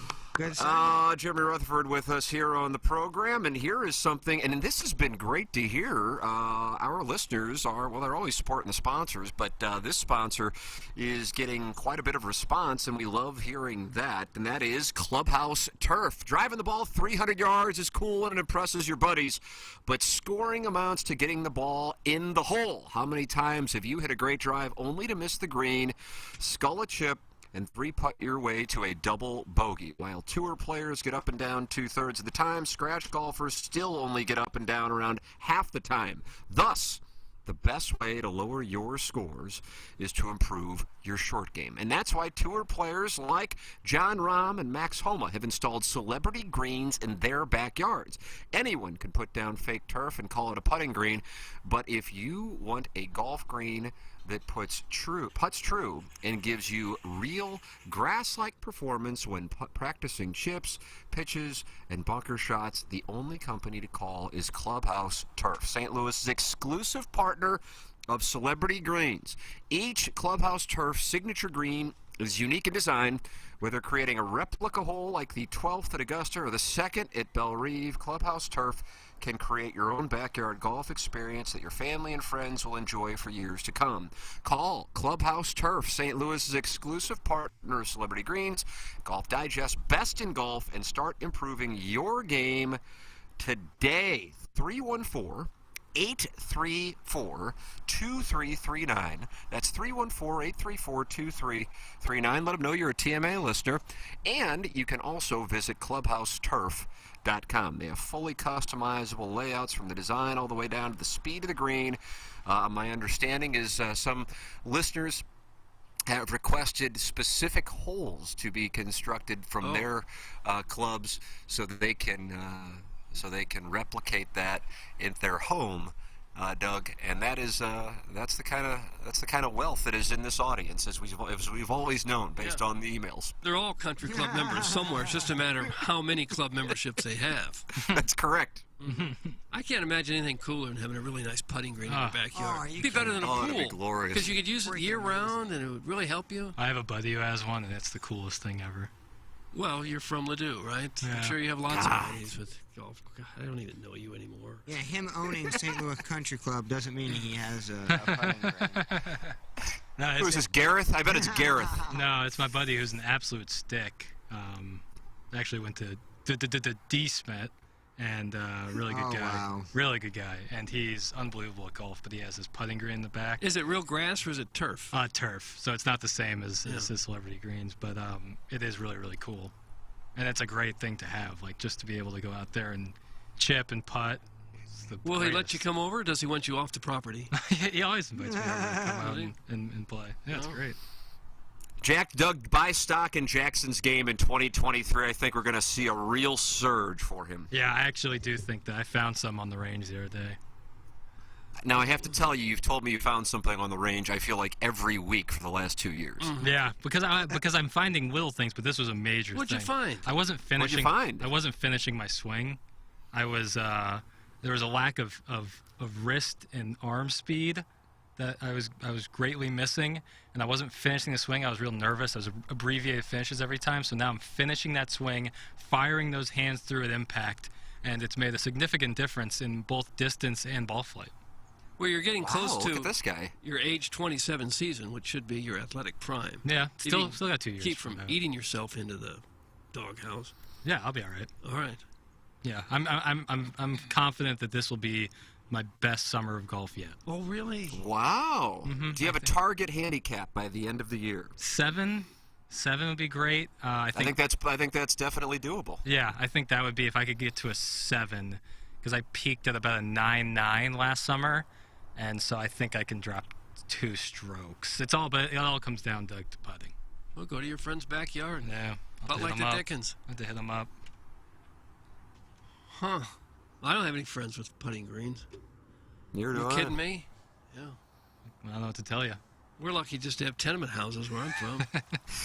But you also have the Barnoff region. Right. We do have that. Nice barn off for the horses, but it's expensive to keep the polo ponies. I'm sure.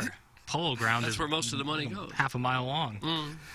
Get a little taste of balloon party here. Jackson is like the rich version of self-unaware Iggy. He has no idea how pretentious he sounds, saying his buddy has a putting green in his backyard. That's from the Crestwood Coyote. Here you go. I don't have a putting. I think a lot of people are fed up hearing about this stuff. I don't have a putting green. Jackson already owns a home and has a putting green. I don't own a home. I don't. I simply do not. And it's not my putting green. It's my friends. If you go to Ladue High School, it is in the realm of possibility that friends of yours have a lot of money. Oh, yeah, yeah. Doesn't mean that you necessarily have a lot I of don't money. know. I don't know about that. I don't know how it could possibly sound pretentious at all by saying my buddy has a putting green. Did you have a pool at your home? Yes, I had a rest pool my growing case. up. Tim, he's pro trickle-down economics. That's what I'm sensing from this comment. Certainly not. Did you have a mud room? No mud room. Rumpus room? I didn't have a basement growing up. Oh, you didn't need one, did It was you? on a slab, a ranch house on a slab. Yeah, They just sure. happened to have a pool in the backyard, which has now been filled, if that makes you feel any better. Yeah. I'll bet there are a lot of guys that Jackson calls a, quote, real stick after bottoming for all of them in the Smokies. That's from the 314. Yeah, zing. That trip's coming up, isn't it? Yeah, end of April. Oh. What dates are you going? The 20th, the Thursday and Friday, whatever, April 20th through the weekend. So only 2 days I'll be going. That's 2 days. Yeah, just 2 days. Does that overlap with you, Doug? That'll overlap with Doug. I think it might, yeah. Yeah. It's either one day I'll be missing from work or 2. I'm not positive on it. Because I know we wanted to go, because it's a little bit longer drive than, like, say, the Ozarks, so we wanted to make it worth our while. You know, we're trying to get to know each other better, Doug. Oh, of course. But I will be back following weekend for the J Junior Michelob I'm Ultra back Fan for Club the Championship. 26th, but you said you don't leave till the 28th? No, 20th, I believe. Oh, yeah, we will be gone at the same time. Want me to call in? Okay. No. That'll be me, Pepper, and Jeannie. Squad? I think Assuming the Cure tickets don't go back on sale. Yeah, sorry, Iggy will be going with the Is Cure. that where he is? What he really went to do? Dude's Cure gonna- tickets? Dude, gonna hitchhike all the way to, what, Jacksonville or something? That'd be a long hitchhike. You have to find a very nice trucker to take you halfway across the country like that.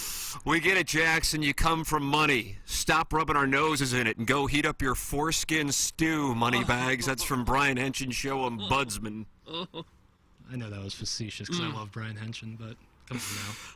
I have a replica of number 9 at Riverside in my 63109 backyard. That's from KG in O-Town. Yeah. I'm trying to think. That's not a terrible hole Yeah, I to would have take in your that. Yeah, backyard. yeah, nice green. All you need is a green, right? I go to hole 4. That's just me. Kind of a nice little par 3. Trying to remember.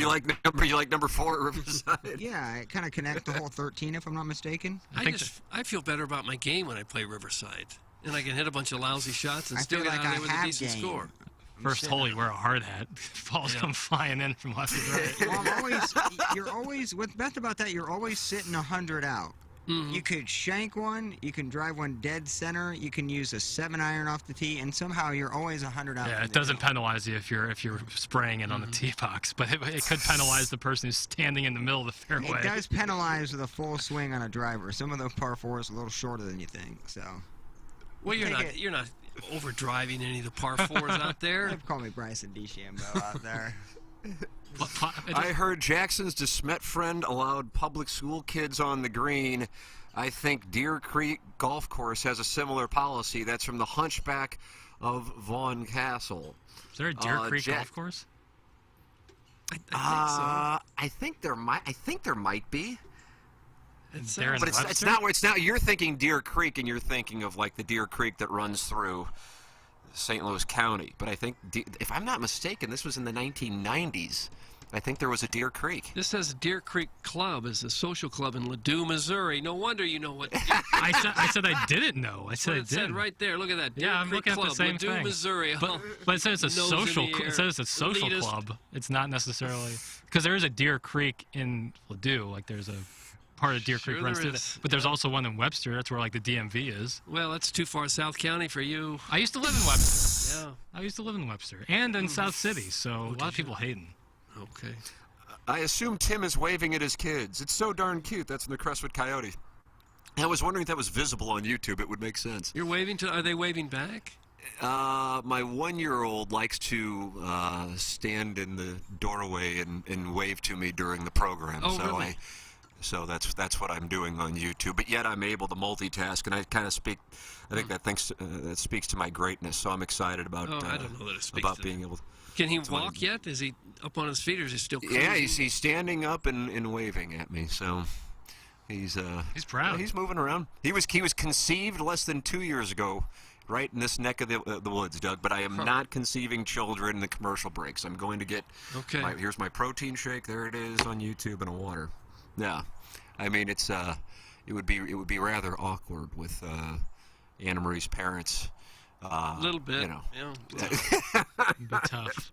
A little odd. And on top of that, to be clear with the audience, I'm not looking for adding to the roster. We're happy with the 2 sons we have. And the next child conceived by a member of this dais, I think, will be the Plowhawk. I think that's where my action is. Oh, He's minus 450 at least. Yeah. I mean, in Jackson, unless you have a bareback night at Wheelhouse. Oh. Yeah. Well, certainly won't be the end of April in the Smokies, but yeah, I'd put myself at like plus 220, and then Ken plus 540, 500. What's the bet? Next to conceive a child on the dais. You're the obvious favorite. Yeah, you're the heavy. I mean, I feel like I should be in the mix. It's just I'm not trying to. Right, so this would be audio we're going to have to edit from the show should we have a third child, just to make the child not feel like a mistake. I mean, me and Madison just really getting reps in right now, so. You're getting reps in? Don't say getting reps in. What do you want me to say? Sexual intercourse, Doug? Oh. Better. Interplay. Yeah. Keep it PG, but no, I think you are the heavy favorite, and then Tim and I guess would be in second, third, and then Ken fourth. Doug, you're kind of. Can you imagine if Iggy impregnated a listener's wife? It would be one of the greatest moments in show history. God. Think about the shows for 9 months leading up to Just it. leaving Olive and Oak, and next thing you know, boom. Oh my God, that would be unbelievable. Oh my God. I don't want to think about it. Can you imagine the child support payments? Iggy would have to pay like $28. Write a check. Percentage of a check. Cletus would have to pay $20. Yeah, I think it'd go to Cletus. Yeah, go to Cletus's house from collections. That would be great. Cletus pays child support. Guys, Plowsy makes love. Thanks. It's from former fan page moderator Neil Craig Paquette. He knows your style, I guess. I make love? Yeah, what does that mean? I guess I know what it means. I guess I don't know what it means coming from a great gentleman like him. Has he seen me? I'm trying to think if he's watched. Tender love. But yeah, I love Neil. Great guy. Had a tough task. Monitoring that fan page is a bitch, I bet. You know, I have to tell you, unless I'm missing something, and that's why I texted Iggy over the weekend when I saw he left the page, we haven't been getting the notices like we used to, Jackson. At least I don't notice them, and maybe you see them and I don't see them. I don't know. It's very seldom that I see something. It's ever since the no politics policy was enacted. That's what played a role in, I guess, reducing the notifications. Yeah, because that's all the stuff that would ever get reported or, stuff. There were some guys who would post nudity.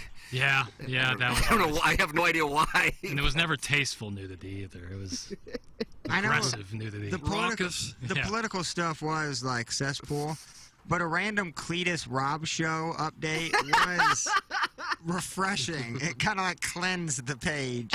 Everybody came in as one. Yeah. Both sides of the aisle came together. It's very altruistic of Cletus, but the nudity Iggy ones, of course, got banned for a week for nudity. Right. He couldn't believe posted an erection. Yeah, he couldn't believe you couldn't post a erection through the pants on Certainly Facebook. wasn't his fault. I tell you that much. No, right now. it was Cletus's He fault there, too. He texted me about it, like as if I could do something about it. I was like, nah, sorry, that's over my head. You'll have to talk to one Mark Zuckerberg for that to be reversed. He handles moderation. Hey, before we go to the Design Air Heating and Cooling email today, and Jackson and I get our asses ripped for an hour down the hallway, I want to tell people about James Carlton of the Carlton State Farm Insurance Agency. He presents the Colonel, Gabriel P. DeArmond, here on TMA every Monday. And maybe the Colonel will be with us on Monday talking about a Sweet 16 appearance. Doug, would they be playing Beowulf? I would think or it would they be playing Creighton? I would think Beowulf. Think so? Creighton. Yeah. I don't know. I think I like Creighton. It's Creighton. I Ryan don't know. Kalkbrenner. Those teams in the Big 12, they've been That's through a correct. lot. They've played some tough competition every time. James Carlton, 314-961-4800. He is my insurance agent. I'd like him to become yours as well. You get 307 5-star reviews from James Carlton of the Carlton State Farm Insurance Agency.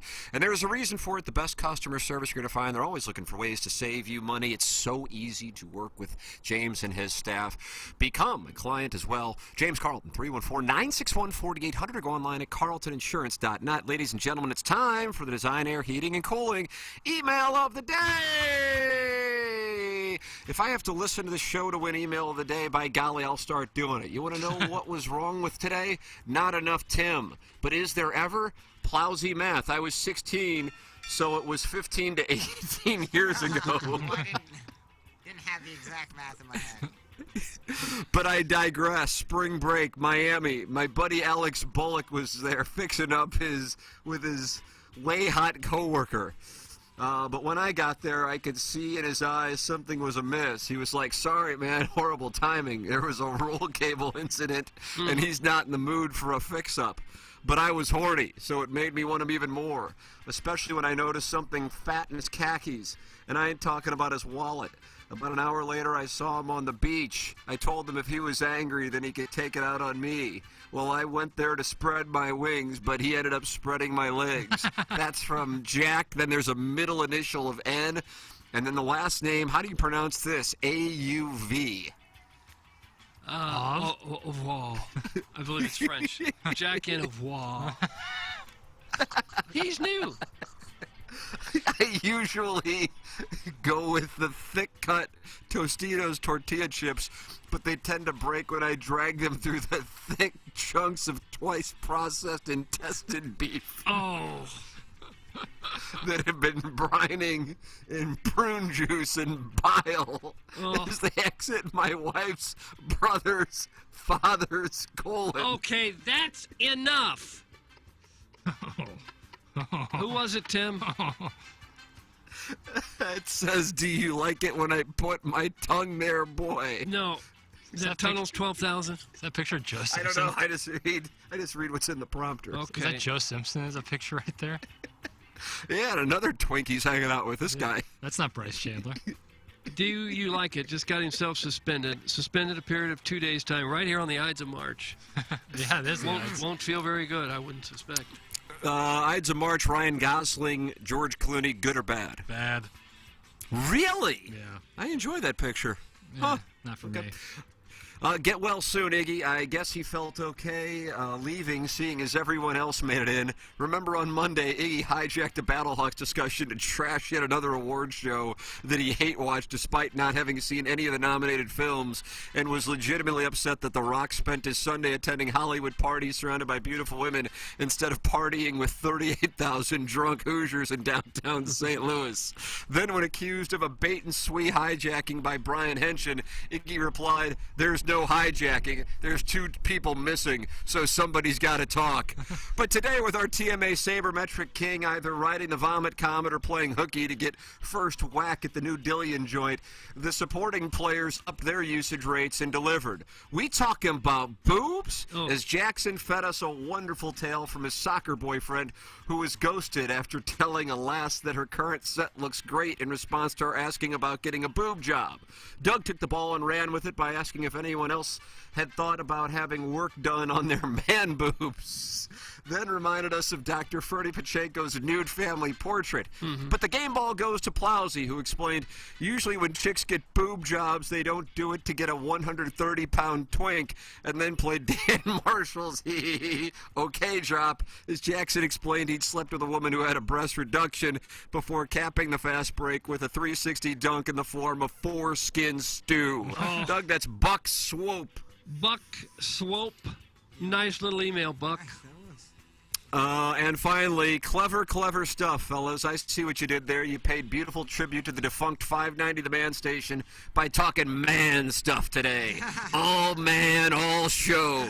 Stuff like Borch Badness, powdered donuts, and adult circumcision. And while we're on the topic, I thought I'd chime in with my experience of getting clipped ever since I started getting together with a handful of buddies to masturbate during the week before heading over to McDonald's, where we confide in one another about how happy our wives are with us over a cup of dark roast.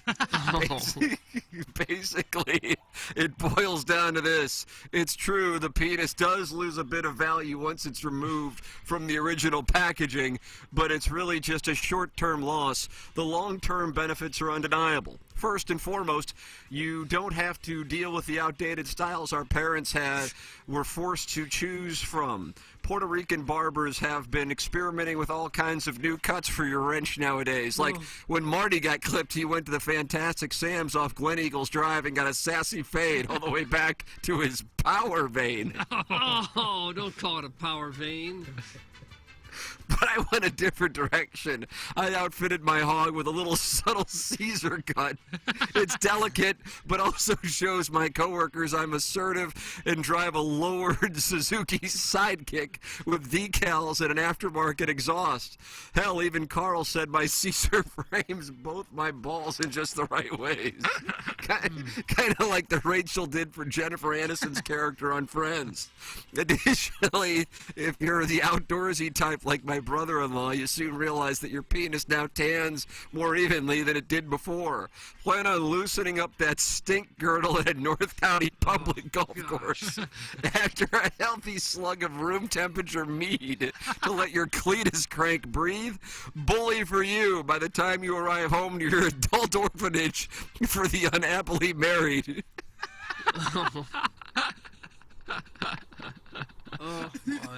Those ghastly tan lines will be gone. And like Plowsy said, the remnants of a circumcised soft cow make for a hearty one-pot stew. I remember when Frog Dad got laid off from the plant, all the guys got together and got clipped, and then we did a meal train for his family. It just makes sense. I don't know, I guess it's not for everyone, but figured I'd chime in. Thanks, that's from Hey Barry. Gosh, that was long. Hey, Barry. Barry. Designer heating and cooling email of the day. Doug, what you got? I had a check mark under Jack in Ava. But instead, I'm going to switch off and go with that last fella, Hey Barry. Is it me? Yeah, I guess it is. It'd be you. Yeah, Hey Barry is their champion. Okay. Hey Barry has shipped the Design Air heating and cooling email of the day. Jackson and I got to go because we're going to deal with a live situation down the hallway. It's called Balloon Party, and it airs on 101 ESPN, driven by Munganess, St. Louis Acura, and Alton Toyota. For the Plowhawk, for Action Jackson, for Ken Strode, who is out ill today, for my brother Kevin, for Douglas Sullivan Vaughn, I'm Tim McKernan. This closes out the Ryan Kelly Morning After from the Michelob Ultra Studios. Nothing says barbecue like Naven's Barbecue.